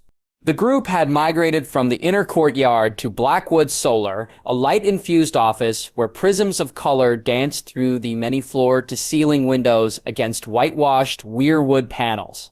Hermione was resting on a low chair near the fire with Torrin standing beside her, while Lord Blackwood's heir, Brynden, who remained at the castle while he was gone, as well as his other third and fourth sons, Hoster and Edmund, Blackwood's castellan, a dour-looking brown-haired man named Ethel, and Lord Bracken, stood in a loose semicircle facing Blackwood, who sat behind his desk. Blackwood heaved a sigh. What do we know about the Lannister force at Stone Hedge? His eldest son, Brynden, a tall, broad-shouldered young man, replied quickly. A small group of them moved through the Riverlands quickly. They bypassed us, though, and went straight for Lord Bracken's. The man in question began a nervous pace. What happened to my people? Brynden Blackwood shrugged. We don't have communication with Stone Hedge, so anything we learned was after the fact. The keep itself was burned, and there were several dead. Hermione frowned at the callous words, and Bracken snarled. Are my people's lives a jest to you? The young man shrugged, and Hermione got the feeling that something else was going on between the two. She turned to Torrin, but he was focused on the conversation in front of him.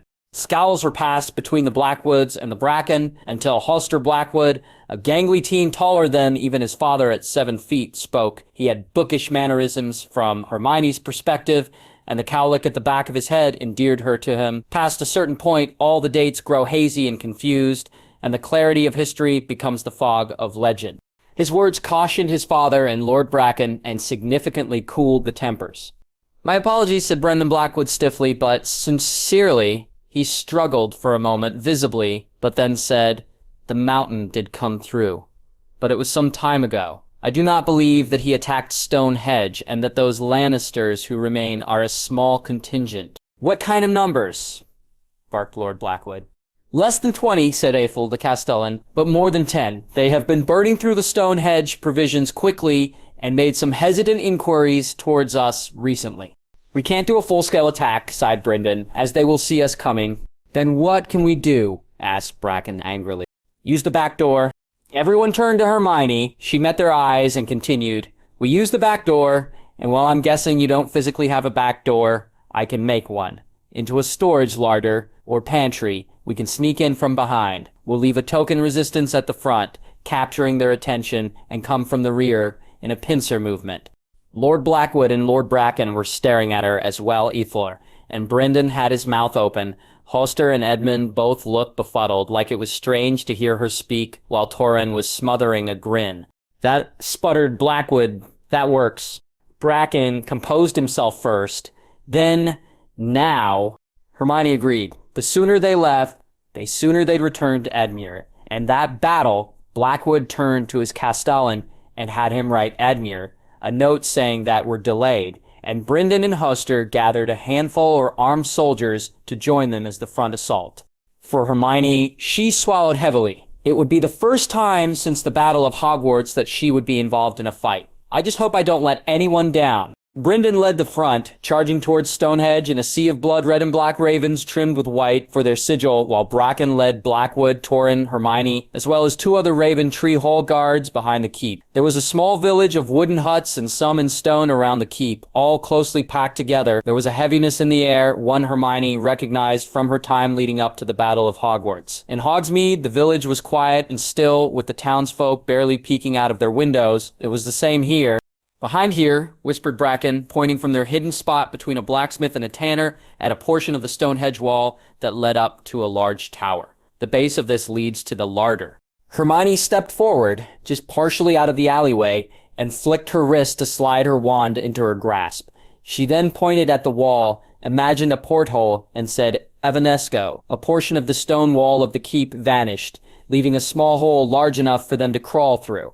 Lord Bracken went first, with Hermione second, and the rest following behind. They were inside the larder, which was nearly bare. Hermione turned back to the wall and whispered, "Reparifarge," returning the stone transfiguration to its base. She then wordlessly lit her wand with a lumos, as once the hole repaired, they were cast into darkness. "Lead the way," whispered Hermione, and together they crept out of the larder into the kitchen. One scully maid saw them and almost shrieked. But upon seeing her lord, her eyes just went wide, and then she pointed up towards the hall. With Bracken and Blackwood on point, leading the group through the corridors, Hermione didn't have much to do, quickly extinguishing her wand's tip once they left the kitchen. Torrhen kept beside her. The first Lannister guard they came across was humming as he exited a side room and had no time to warn anyone before Bracken was upon him, his sword slicing across the man's throat easily. The Lannister bubbled a bit, but Bracken caught him and dragged him into the room he came from quietly. The next 4 soldiers met the same fate. The few Bracken maids and soldiers they came across aided them quietly, slipping the heavy armored Lannister soldiers into the adjoining rooms, or in one memorable occasion, the privy.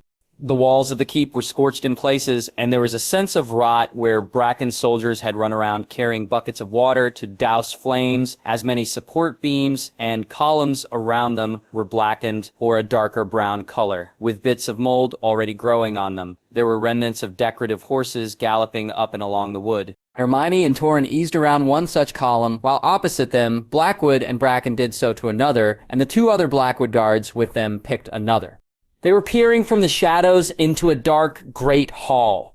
At the head, on a dais, was a blonde-haired Lannister, laughing raucously, with at least 10 Lannister soldiers. while three well-dressed teenage girls with miserable, terrified faces served them from flagons. One had light brown hair, the eldest by the looks of it wearing a pretty pink gown. The other two had similar traits but darker brown hair in soft buttercup yellow gowns. At the foot of the dais were two teen boys in shackles, one fair-haired but not Lannister blonde, with a pleasant face and wearing a tunic in the reversed house colors of bracken, and the other with dark hair and a similar chin, also in the bracken colors. One guard reached forward and grabbed at the pink gown girl's bum as she passed by, making her squeal in surprise and horror. The fair-haired teen leapt to his feet, shouting, "Leave Barbara alone, you lying scum." A guard closer to the teen reached out and heavily struck him across the face with his armored glove, and the teen collapsed to the hall floor, a dazed expression on his face, his mouth bloody and cheek red. Barbara, the brown-haired teen in the pink dress, sobbed as the guard reached forward and manhandled her into his lap. "What you gonna do about it, bastard?" From behind the large column, Hermione saw red. Although the girl didn't look like her much, the light brown hair that bordered on blonde and the pretty pink dress reminded Hermione of lavender, and when the guard shifted from having Barbara in his lap to pushing her back on the table, all Hermione saw was the broken and bloodied body of her old Gryffindor dormmate, her throat ripped out from Fenrir Greyback's claws, her eyes vacant and body pale. Without realizing it, Hermione stepped forward from the column, her wand in hand, making an aborted swirl. Fumos, she thought furiously, and smoke erupted from her wand, quickly filling the great hall in gray and obscuring the few torches that lit the space. What the? Where's the smoke coming from? Intruders. Swords out! Behind her, Hermione could sense Torrhen creeping along. He tapped her on her shoulder and she glanced back. "Where are they?" he mouthed, jutting his chin forward and squinting in the smoke. Hermione paused, Torrhen hovering behind her, and pointed her wand forward. With her hand other, she reached back and placed her hand in his, skin on skin, hominum revelio, she thought. And instantly, the Lannister guards, the three girls, and the two shackled boys lit up in red outlines. Torrhen inhaled sharply, able to see what she saw. He glanced back down at her and nodded, a grim look on his face, as he shifted his grip on his sword. They inched forward towards the nearest Lannister. The guard had a sword against the darker-haired teen, eyes wide and panicked as they darted around the obscured room. He was shifting back every few steps, dragging the teen with him. Torrhen snuck up behind, and Hermione moved to the front. As Torrhen covered the man's mouth with his hand and slit his throat, Hermione murmured, "Alomara," and the shackles around the teen sprung free. His eyes were wide, but Hermione held a finger to her lips and motioned him to the side, where he quickly disappeared into the smoke.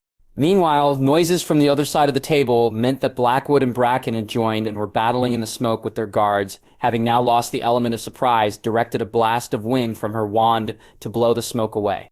Several Lannister guards were already dead, but so were the two Blackwood guards that came with them. They were still unevenly matched, especially with three unnamed girls and one still shackled teen. Bracken rushed forward toward the table where the three girls were, a cry erupting from his mouth, while Blackwood cursed behind him, engaged in a sword fight with two Lannister guards.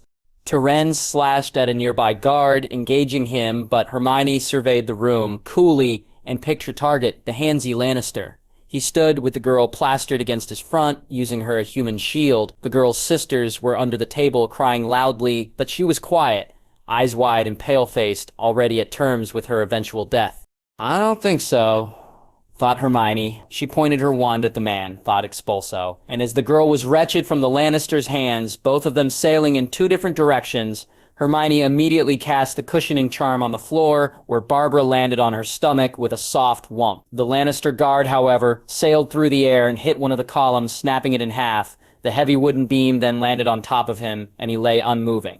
Unfortunately, it brought attention to Hermione. Three other guards from the table turned to her direction, including one which seemed like the leader. "Bitch!" he snarled, and together he and the two others hopped off the dais towards her. Hermione narrowed her eyes and non-verbally cast a pulso, and the very chairs they had sat on went flying towards them in a flurry of wood. One guard cried out as the chair broke against him, and he fell to the floor. The other two managed to hack through the wooden chairs with their swords, but left piles of wooden bits behind. A Pinot, Hermione thought, directing those pieces to the air, and shot them towards the two men. The leader dove to the ground, eyes wide. The other was not as lucky, and the wooden stakes found purchase between his armor, piercing the skin, and jerking him back in tiny hits until he resembled a pincushion. By the gods, whispered the leader, but his words carried across the hall. What are you? The man got to his knees and then feet, swinging his sword up at the same time and extending his reach to catch Hermione. She, however, cast a nonverbal protego, and the sword bounced off her invisible shield. With a slash towards the man, she cast expulso, and a bright blue light burst from her wand and slammed into the man's chest plate, dead center. There was a ding as the spell impacted, visibly denting the steel in and making the man gasp out in pain. He was sent flying backwards, ass over head into the table, and then over it as well. Hermione raced forward and looked over it, only to see the man dead, his neck at an odd angle. Lady Hermione, behind you, cried Torrhen. And Hermione turned to see one of the men Blackwood had been fighting, had abandoned the Lord to engage her. His sword swung out, but she dodged under it, only for the man to grab her right wrist from across his chest, her wand arm, and squeeze painfully. Hermione cried out, her wand falling from her limp grip, and locked her knees to stop from falling to the floor. The bones of her wrist ground together, and tears welled in her eyes. Conjunctivitis, thought Hermione, gasping aloud as the soldier yanked her forward and off the dais, only to flail back as his eyes swelled up, blurry and pink. He let go of her and scrambled backwards, raising his hands to his face, crying, I can't see, I can't see. Torrhen appeared behind the man and savagely stabbed and slashed him, and the Lannister guard fell to his knees, gurgling on his blood before falling face forward. Silence descended on the hall, except for the faint sobs of the girls under the table.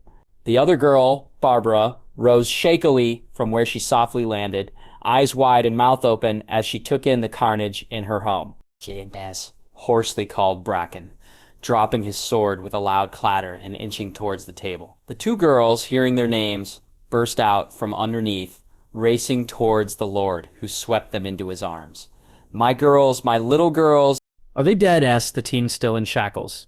He was near Hermione at the base of the dais, so she crept forward on her knees and summoned her wand to her hand. It flew through the air, and she caught it, wincing at the soreness of her wrist. Aye, lad, they are, answered Blackwood, nudging the one he had been fighting with his toe. Hermione tapped the shackles, and with an Alohomora, they fell open. He absently rubbed the marks left behind, and turned to survey the great hall, which showed the outcome of their battle. There are still a few more men outside, said another voice, and Hermione turned to see the first team she had helped inch out from behind an upright column. Nothing we can't handle, said a confident Blackwood, glancing at Torrhen, who had blood splattered across his chest armor, neck, and face. Lady Hermione, can you still fight? Lord Bracken should remain inside with his children and rally the servants. Torrhen grasped Hermione's upper arm and hauled her to her feet, and she nodded. I'm fine.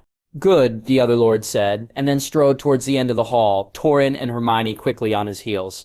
As they passed through the main hall doors to the inner courtyard of Stone Hedge, Hermione heard one of the girls ask, Who was that? Is she a woods witch? And Bracken replied, Something like that, my dove.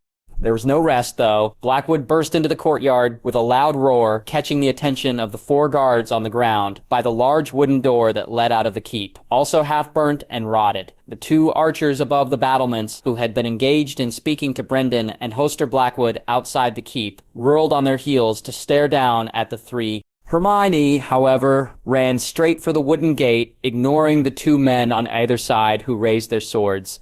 Bombarda, she shouted. And the gate, whose doors normally swung inward, burst out in shards around the lock and iron hinges, one creaking as it slammed against the wall on the other side, and bounced back, catching the unaware guard, and sending him flying forward into the dirt. Torrhen was on the man immediately, bringing his sword straight down and punching through steel and flesh.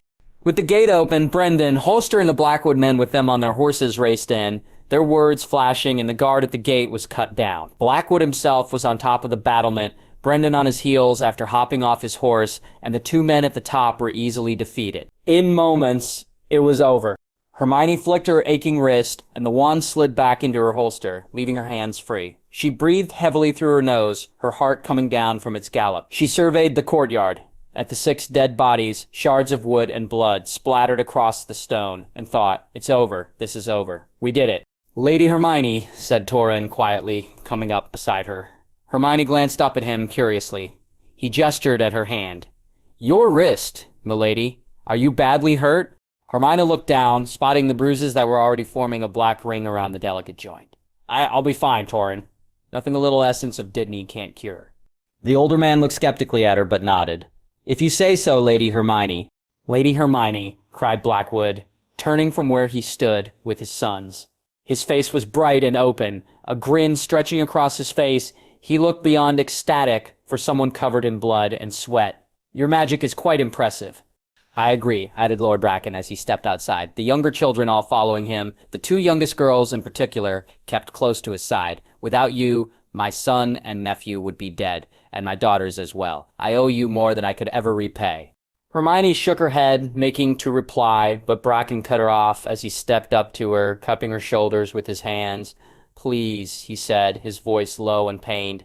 Barbara was badly hurt by the mountain, and my girls were terrified of the Lannister bastards that remained. It may not seem like much for you, having such amazing abilities, but it means much to us. You will always be welcomed in Stone Hedge. Lady Hermione. Aye, in Raventree Hall, boomed Blackwood, eyeing Bracken. Indecision warred on his face for a moment, dimming his smile to solemn. He extended a hand. Bracken, Jonas, shall we end this fight, once and for all? We are not our ancestors. Bracken eyed Blackwood warily, looking from the hand to the man a few times, but he then nodded slowly. Aye, it is time. There are bigger fights than that of the Brackens and Blackwoods. They shook hands, clasping each other's wrists tightly. Behind Blackwood, Hoster beamed, and one of the girls behind Bracken eyed the tall, gangly teen speculatively. It was a historic moment. After hundreds of years, the Blackwoods and Brackens were putting aside their feud for a greater fight, but the day wasn't over yet, and Hermione needed to remind them of it. I still need to ward Stone Hedge, she said, drawing their attention, and then Edmure needs us. Blackwood sighed. Then let us complete this and head back. We've already spent more time here than we had planned. Bracken agreed, sending his son, Harry Rivers, to find a map of Stone Hedge, and Hermione spent the time etching the same runes on the corners of the keep, with Torrhen trailing behind her. Blackwood, Bracken, and his nephew Hendry, as well as Brynden and Hoster, and the Blackwood men began to clean the courtyard and move the dead Lannister bodies. Within the hour, they were done, and Hermione was exhausted, swaying slightly as the events of the day began to take their toll. It had been almost a year since she had used so much magic in such a short period of time, and like all muscles, she had to build her tolerance back up. Come, Lady Hermione, said Torrhen quietly, nudging her as she swayed into his shoulder. Can you, operate us back to High Heart? Hermione swallowed and straightened, running a hand through her tangled curls. Yes, I think so. As Blackwood gave last orders to his son, and Hermione mentally prepared herself for 3 jumps. Barbara, the eldest Bracken girl, approached Hermione quietly, eyeing Torrhen, who stood behind her. The Karstark moved back slightly, and Barbara eased forward, a cup in her hands. Thank you, the girl said quietly, and Hermione took the drink, sighing into the cup of mead. The mountain, she shuddered, and there was a haunted look in her eyes that Hermione didn't like. Just thank you, Lady Hermione. You'll be safe now, whispered Hermione, firmly. She reached out with her free hand and caught the sleeve of Barbara's gown. You will. You'll be safe inside these walls. I promise. The other girl smiled and then looked down, taking the cup and backing up several steps until she was standing with her sisters, half-brother, and cousin. Then Blackwood and Bracken were with Hermione, the Lord of Stone Hedge, saying, let's go, and Hermione decided to push her magic, reaching out and grabbing the 2 lords on either side of her. Torrhen looped an arm around Hermione's waist, and then, with a pop, they were gone. They reappeared where they left the horses, the shadows in the forest around High Heart lengthening and deepening as the sun sank in the west. One horse, Bracken's, nervously whinnied, but calmed as the man soothed it. Hermione, however, felt whatever energy she had left plummet. She had expanded too much, too quickly, unable to build herself up over time or surround herself with the ambient magic of Hogwarts, Diagon Alley, or even the Burrow. She swayed, and then Torrhen was lifting her onto their horse. Here we go, Lady Hermione, he muttered, and she didn't even notice as the three men turned their horses as one, galloping down the side of the hill and around its curve, away from Raventree Hall and Stone Hedge, as her head bobbed back and then forward, and she slipped into unconsciousness. Hermione's unexpected nap gave her time to rejuvenate, albeit not much, for the first couple of hours of their journey. Although Edmure had men making token forts along the Red Fork north of them, he was sure that the majority of the fighting would be further south, nearer to River Run and the Stonemill, as they were closer to the Riverlands and Westerlands border between the Tullys and the Lannisters. Tywin's force would have eased south from Harrenhal and then swung up and around towards River Run, the largest opposing force accessible, especially given that Robb's army was beyond their reach over a mountain range. As such, Hermione swung into consciousness, only to find that she was lying on hard, unyielding ground. It was so reminiscent of her time on the run with Harry and Ron, that the fog clogging her brain and the visceral fear those memories evoked had her confused, especially as she stared into the warm and crackling fire in front of her. A shape moved towards her, and Hermione pushed herself up on her hands, muttering, "Harry, is it my turn for the watch? Give the locket here, then. It's my turn to wear the damn thing." "Why, Lady Hermione?" the figure teased, and she frowned as Harry never called her Lady Hermione. "Say that in front of my father, and he'll definitely think you're sweet on me." "Father?" thought Hermione, frowning heavily. "Harry's father is dead." Hermione almost jumped up, brandishing her wand to attack the man. But then the memories came, walking through the Forbidden Forest, ending up in Westeros, Robb, his coronation, and meeting the Northern Army. Torren, said Hermione softly. "I'm sorry, I thought you were someone else for a moment. There." "Aye, this Harry," he continued to tease, his shape taking form from the dark, as he crouched low in front of her and to the side of the fire so she was able to make out his square jaw and hulking shoulders. "Is there competition for your heart, my lady?" A loud snort from the other side of the fire had Hermione peering. Both Lord Bracken and Lord Blackwood were roasting some small mammals, likely squirrels or rabbit, on a makeshift spit. She had been unconscious longer than she thought. "Karstark," began Blackwood, "if your father thinks he can broker a marriage deal for you or your brothers with Lady Hermione, he's delusional." "Quite right, too," thought Hermione happily, finally glad someone was on her side. Her hopes were quickly dashed when the man continued, "If Lady Hermione even gave the slightest inclination she was interested, I'd be joining the discussion and parading Brynden or Lucas in front of her in a moment's notice." Hermione scowled deeply and Bracken laughed while Torren crossed his arms and sat cross-legged on the ground just by Hermione's feet. "Lady Hermione loves me best," the young man said petulantly. "Only on Tuesdays and Wednesdays," quipped Hermione, rolling her eyes and sitting up properly. She gingerly took the hot slice of meat. Bracken passed her with his dagger. Torren muttering something under his breath, something Hermione couldn't make out, but was sure had mentioned Robb in it. "Lady Hermione, what was this locket you mentioned?" asked Bracken, as he reached for one of the cooked meats in front of him, only to hiss and bring his fingers to his mouth as the juices spit. "And who is Harry?" Hermione shifted, chewing thoughtfully, before answering. "Harry's my best friend, practically my brother. We met when we were both starting at Hogwarts, and were sorted into Gryffindor together." "Gryffindor?" asked Blackwood, attempting the strange word carefully. "Hogwarts has 4 houses that students are sorted into based on their personalities, or preference," she lectured, absently licking the juice from her own slice of meat off her thumb. "Hufflepuff for the loyal and hardworking, Ravenclaw for the bookish and logical, Slytherin for the cunning and ambitious, and my house, Gryffindor, for the brave and daring." "Well, you certainly are brave and daring," complimented Bracken, handing her another sliver of meat. "Thanks," replied Hermione, for both the words and dinner. "But the hat originally wanted me for Ravenclaw." "Hat," echoed Torren. Hermione nodded. "We were sorted by the magical hat that had the ability to look into someone's mind and soul, I suppose. And best place you based on your current personality and your hopes and fears. It is meant to help you grow as a person, but there are limitations, of course. Who you are at 11 is not who you are at 17, for example. And given that we fought a war, we had to adapt and change in order to survive." "How did you become involved in such a war?" asked Blackwood, just as Bracken on his other side muttered something rudely about people not taking care of their women. "I became Harry's friend," said Hermione with a shrug.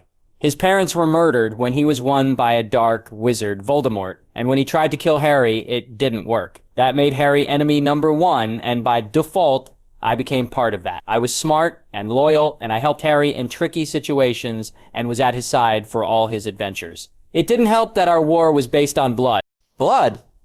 All three men made confused faces, but it was Bracken who voiced it. Hermione glanced at Torrhen, who was frowning and staring intently at the fire. She cleared her throat. In the magical world, there were those who were born to witches and wizards. If they could trace their family line back several generations, they were considered pure blood. Someone with a one magical parent was a half-blood.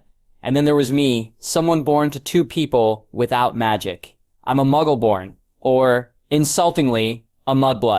Indecision warred within her for a moment, but she realized she wanted these men to know about her and her past. She wanted them to see she was capable and strong, and that she was more than magic and books, but strong in her own right. She withstood torture at the hands of a madwoman, and their understanding of the world where women were ornaments, unless a ornament wasn't fair or accurate. She rolled up the sleeve of her sweater on her left arm and held it out in such a way that the carved lines from Bellatrix's cursed dagger were visible in the firelight. The scarred word mudblood was still raised and puckered, an angry red against the pale of her skin, as though it was just carved days ago instead of a year. Blackwood was staring at her arm in horror, while Bracken had angrily spat out a curse Hermione didn't recognize, but it was Torrhen's furious face that stopped her from speaking. "Oh, it's fine, it happened a year ago. It doesn't hurt anymore," in a flippant manner. "Who? How?" The young man, whom Hermione was beginning to regard as a friend, growled out.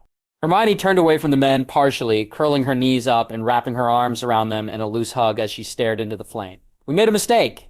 We were on the run, fugitives, and Harry tripped the taboo. We were hunted down and caught by snatchers, and they took us to Malfoy Manor." The words were soft, almost rote, by the way. She repeated it as though she had said the story before, and more than once or twice. Her eyes took on a glazed appearance. Lost in the haze of memories, Ron and Harry were taken to the dungeons, and they kept me in the drawing room. Bellatrix thought I'd be easier to break because of my diluted and impure blood, that I'd be the loose link that would answer her questions. She tortured me, and when that didn't work, she used a cursed dagger to remind me of what I'd always be, a mudblood. But then Hermione turned to the men, a small smile on her face. "I didn't break, though. Lied under torture, and this scar, all it does is remind me every day just how strong I am, what I am capable of, and what I survived." Her words rang strong with truth and conviction, and it was enough that the three men with her did not say anything. Instead, Blackwood and Bracken began discussing joint hunting and raiding parties their now allied houses could conduct to keep Lannisters off their lands. Speaking in very loud voices, Torrhen's jaw worked, and Hermione reached out to touch his shoulder. He jerked, then looked at her. "You okay?" she asked quietly. The angry look on his face melted to a wry one. "I dislike the idea of you in danger, Lady Hermione. Even more so that I was unable to prevent such danger to you." "It happened a year ago," she pointed out. He shook his head, still. "I promised King Robb to protect you where I could, and I feel like I let you down somehow." When she opened her mouth to refute that, he grinned. I know, but it doesn't change how I feel." He then nudged his shoulder into hers, nearly sending her sprawling in the opposite direction. He laughed. "I guess you'll have to remain out of trouble from now on." Hermione grumbled something uncomplimentary and he laughed again. As the evening wore on, Blackwood suggested taking first watch, with Bracken after him, and then Torrhen. Hermione put up a token effort to be included, but was shot down with a forceful response that she was still recovering from her magical use. While not fully true, it was true enough to some degree that she didn't put up a sight and quickly fell asleep. They were all up at the crack of dawn the next morning, just as the sun's golden rays began to spread across the farmland. There was still a hard day's ride ahead of them, and Hermione was beginning to chafe on the idea of being on horseback for another day of travel. As she was staring contemplatively at the three horses, Blackwood approached her. "Copper for your thoughts.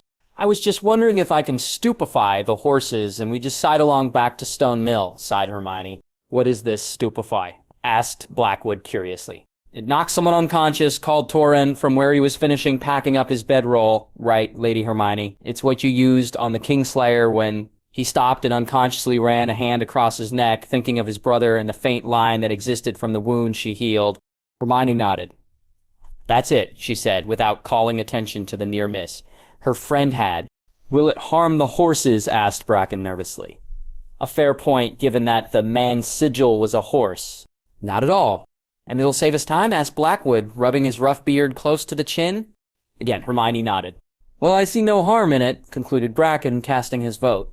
The other 3 men agreed, and Hermione brandished her wand, pointing it at the 3 horses who looked back passively. She quickly cast 4 spells in succession, a cushioning charm on the ground, so that when the horses fell, they didn't break their legs, and then 3 stupefies to knock them out. Once done, the 4 stared at the horses, and Torrin asked the obvious question, well, now what? Feeling sheepish because there was no way they would be able to apparate with 3 fully grown horses as well. Hermione did an animal to object transfiguration, and turned the 3 horses into small hand-sized toy horses instead, each mimicking the features of their real counterparts. She tucked them in her beaded bag and said, with a flourish, voila, now we can go. Bracken shook his head, but he and Blackwood took their places next to Hermione like they had the previous night with Torrin behind her. I'm never gonna get used to this, muttered Blackwood. Oh, it's really not so bad, said Bracken in response with a grin, as he was the only one of the 3 to not get sick when apparating. Blackwood's retort was left in the air as they displaced space, arriving at the Stonemill with a loud crack. However, the noise of their arrival was masked by the shouts and screams of the men around them, as they had appeared in the middle of a battle. Brynden Tully, also known as the Blackfish, was worried. Oh, he tried to not let it show. Of course, he wasn't biting his nails or wringing his hands like some milkmaid, but he was pacing a roll in the rug in front of the fireplace of the room he was in, hands clasped behind his back when they weren't aggressively stroking his beard. Things have been going so well, he thought darkly. Of course. Here was when things went wrong. Things weren't necessarily wrong either, but they weren't looking good. Initially, after the siege of the Crag, once King Robb awoke after having the arrow pushed through the wound, and a poutress then slathered on top of it, the young wolf commanded the army to station themselves in around the ruins of the Westerling household. There were holes in the ceiling to fix, wounds to be treated, and the dead to bury, and the king handled that admirably. He even handled the bitter Rolf Spicer, castellan of the Crag, and his sister, Lady Westerling, with deftness and grace. They were even able to hold a brief meeting of all the commanders at the Crag, and through the communications parchment that Lady Hermione made with the others who took the other Lannister keeps, they were even requesting more information about Bran and Rickon from Riverrun. However, Edmure was surprisingly silent, which was a cause for concern. And the Blackfish went to bed that night thinking everything was wonderful and they would soon return to Riverrun victorious, that they would return to Riverrun shortly and deal with his idiotic nephew. Except Olivar Frey, Robb's squire, couldn't wake him up the next day. The master of the Crag, a wizened, crotchety old man, took one look at their feverish king and said that his arrow, wound, was infected. And as sweat gleamed on the young wolf's bare torso as his squire brought wet rag after wet rag to cool his liege lord down, Brynden only had one thought: this is not going to go well. 2 days later, Robb's fever hadn't broke, and his Kingsguard, as well as Lord Umber and Lord Bolton, were ensconced in the room they had commandeered for their king. It was a tight fit, but Olivar and Eddard Karstark were running medical interference, while Darren Hornwood and Daisy Mormont stood just inside the doors to the chamber. 2 other Kingsguard's members, Lucas Blackwood and Peter Mallister, stood outside. Umber, Bolton, and Blackfish stood by the fireplace, opposite the bed, braving the heat and sweat that trickled down their spines. Outside, the moon was high in the sky, and a few stars blinked in and out of focus. As clouds swept across them, they were nearing 3 days without change, and they were getting desperate. On the bed, Robb moaned and writhed in pain, his face already a pale white, his Tully-lent hair, a deep auburn, stood out in stark contrast, and was plastered to his head in a sticky, sweaty mess. "We need to do something," hissed the great John, although his version of a whisper was speaking normally for everyone else. "Like what?" countered Bolton, eyes firmly on his king while he had his arms folded as he leaned against back in his seat at a table. "We've tried what medicinal herbs we had on hand. Even Lady Westerling's daughter has brought stuff." Brynden shook his head. "I don't trust the very family we've essentially imprisoned by successfully taking their home." "Hornwood's taste-testing everything," assured Bolton, glancing at the man who stood stiff and straight at the door. The tall, brown-haired man, with square jaw covered in day-old stubble, was made of stone in the way he kept sentry. From the bed, Robb groaned. "Bran. Rickon." "We need more information for his grace," countered Umber. "I would like to know about my nephews, too," argued Brynden darkly. But my king will need to actually be awake to hear the news to begin with. He needs to heal. He needs a better maester. There is no one, argued back Umber, eyes flashing. That useless corpse here would rather see him die than help, and if we send for one, it'll take them days, if not a week or longer, to get here from Riverrun. And news from Riverrun is quiet now, sighed Bolton, drumming his fingers on the tabletop. They are probably engaged in battle as we speak. A knock on the door had everyone turn to it in unison. It creaked open, and Lucas Blackwood, the second son to Lord Blackwood, a tall but lean young man of black hair, poked his head in. Begging your pardon, my lords. Lady Jane is here with some more herbs and concoctions for his grace.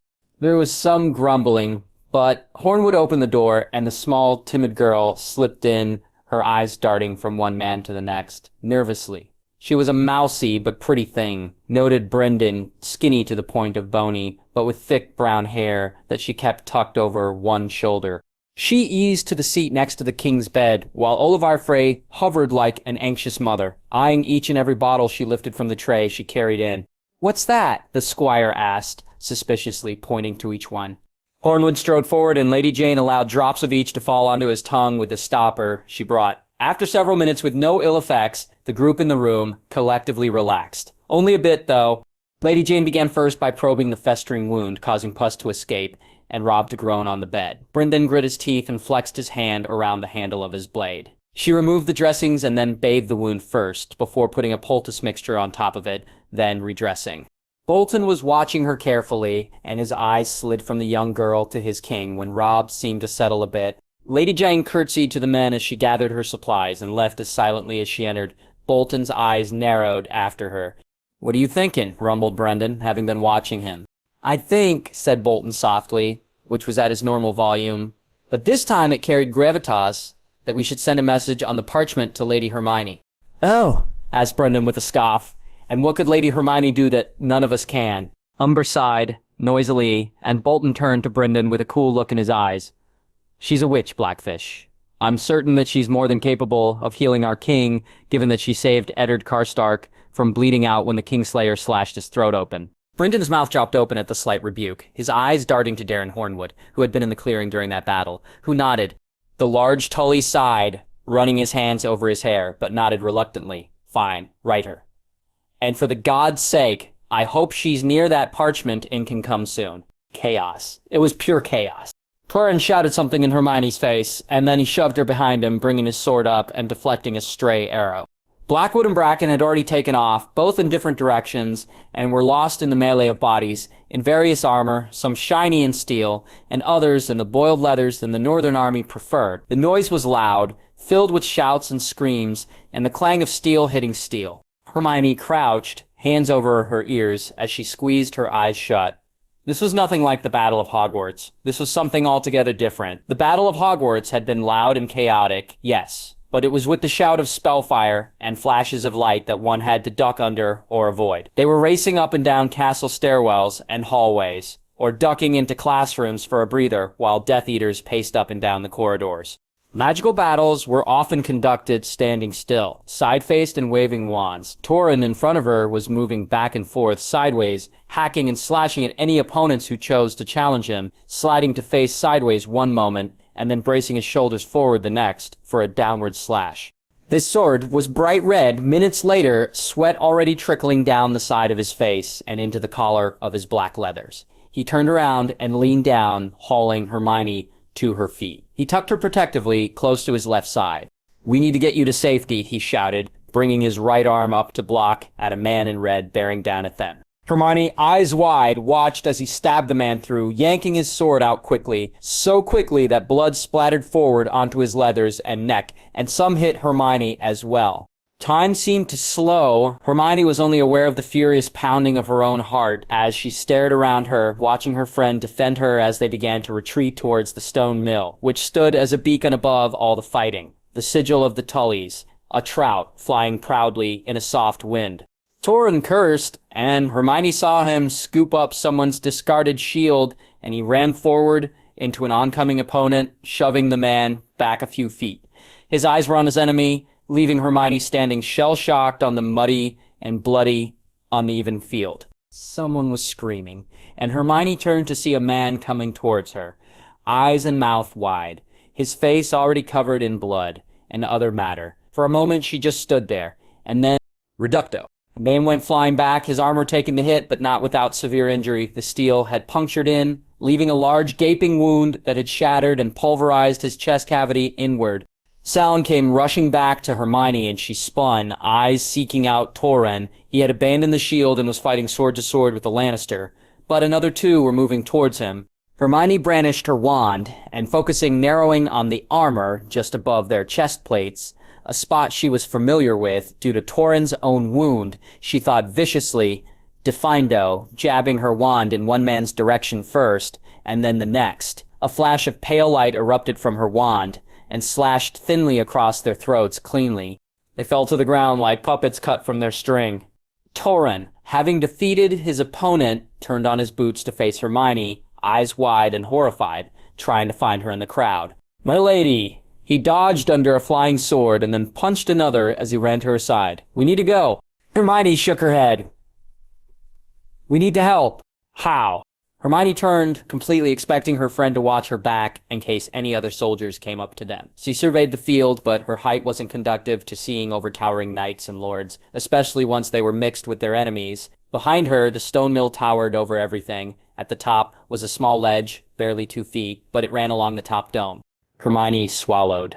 Torren at her side breathed heavily, almost panting in exertion, and followed her gaze. His small brown eyes went hard and then narrowed into slits as he whipped his head back around to her.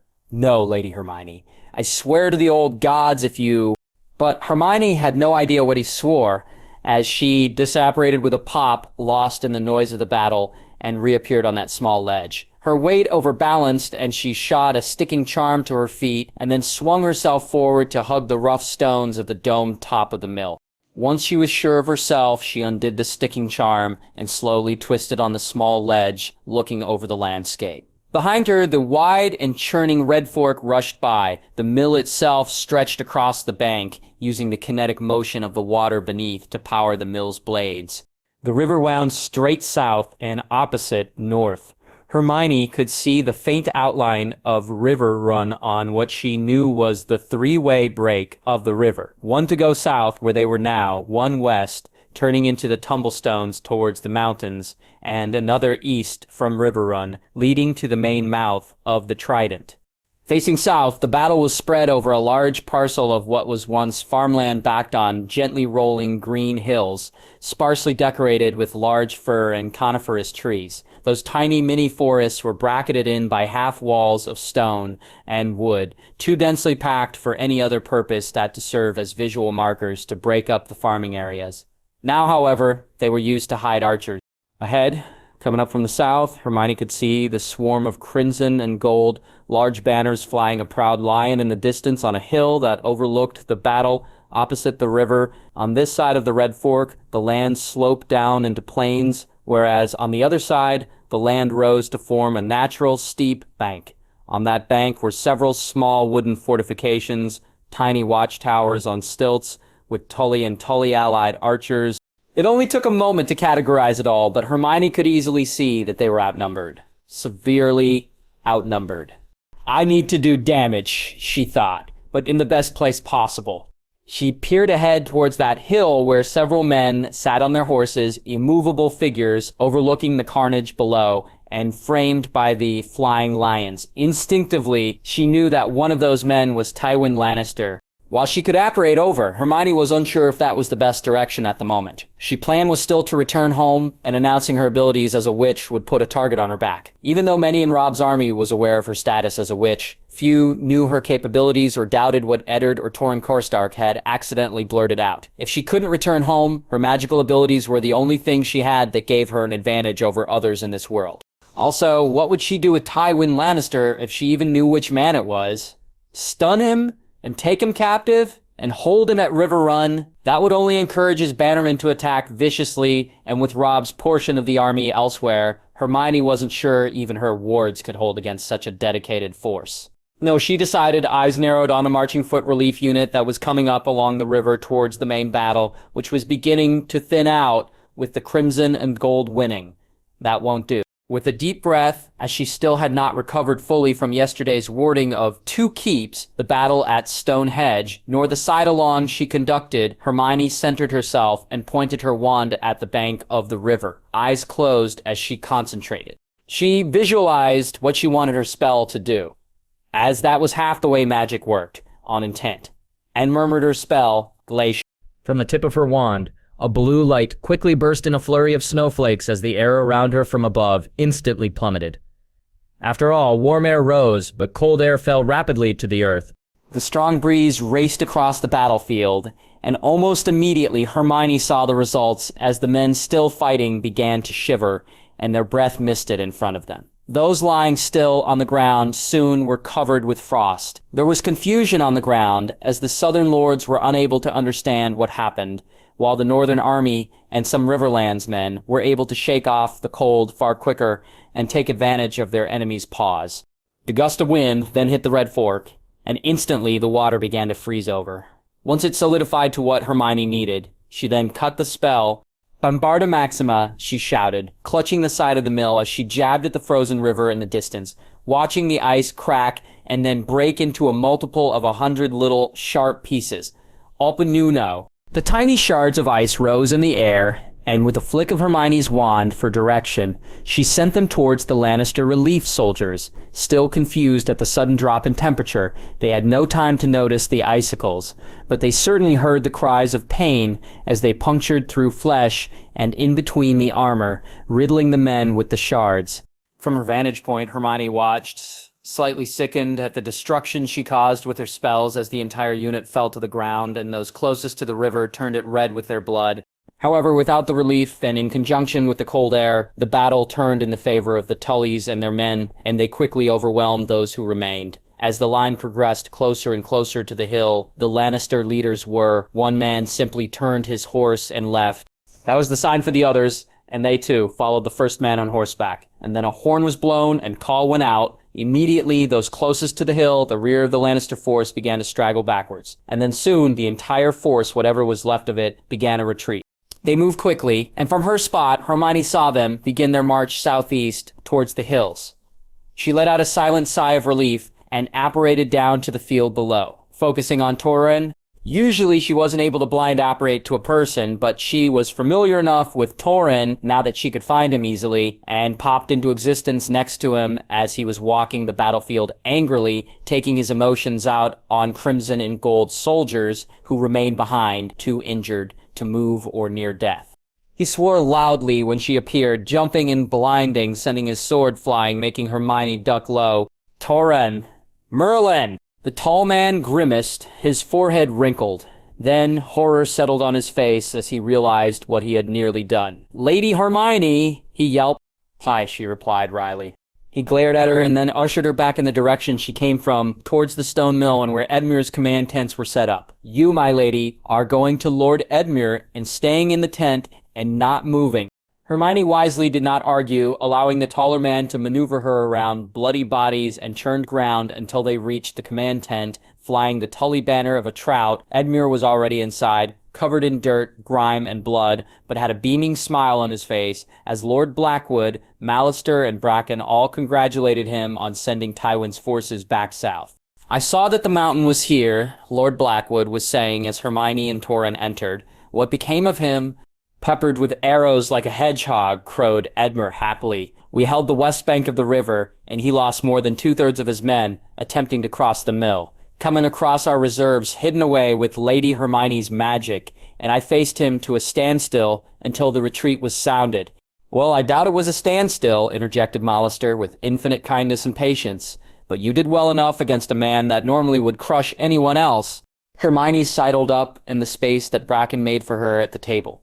Edmure nodded in her direction and continued, Overall, our numbers stand at 280 lost. Our defense of the archers in the forts and trees on the west side of the river helped keep the majority of the Lannister forces from crossing.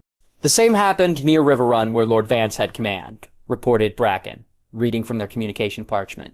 Our reports are coming in, slowly but by the sound of it. Sarah Marchbrand was soundly routed several times where he attempted to breach our forts, continued Bracken, eyes on the parchment in front of him, absently moving his finger to point at the areas where these people were on the map on the table.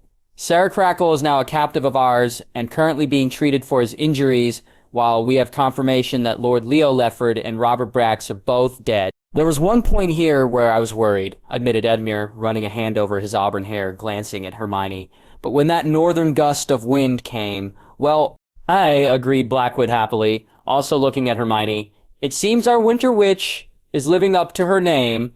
Hermione blanched, having not realized that her actions would reinforce the stupid name Karstark had given her at Robb's coronation. She swallowed and said, a bit snippily, I saw the Lannister army moving southeast. Do we know it's that way? Well, not our king, said Edmure almost flippantly, which is the important thing. Tywin can't move back towards Casterly Rock for reinforcements. Blackwood, however, frowned. We should look into this, though. Lady Hermione makes a good point. The old lion was moving with purpose and reason, so he had a backup plan. We need to know what it was.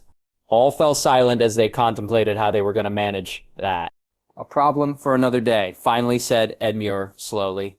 We won these past 2 days of fighting, and the men deserve to enjoy themselves and our victory. We can get started on figuring out where Tywin Lannister disappeared to shortly.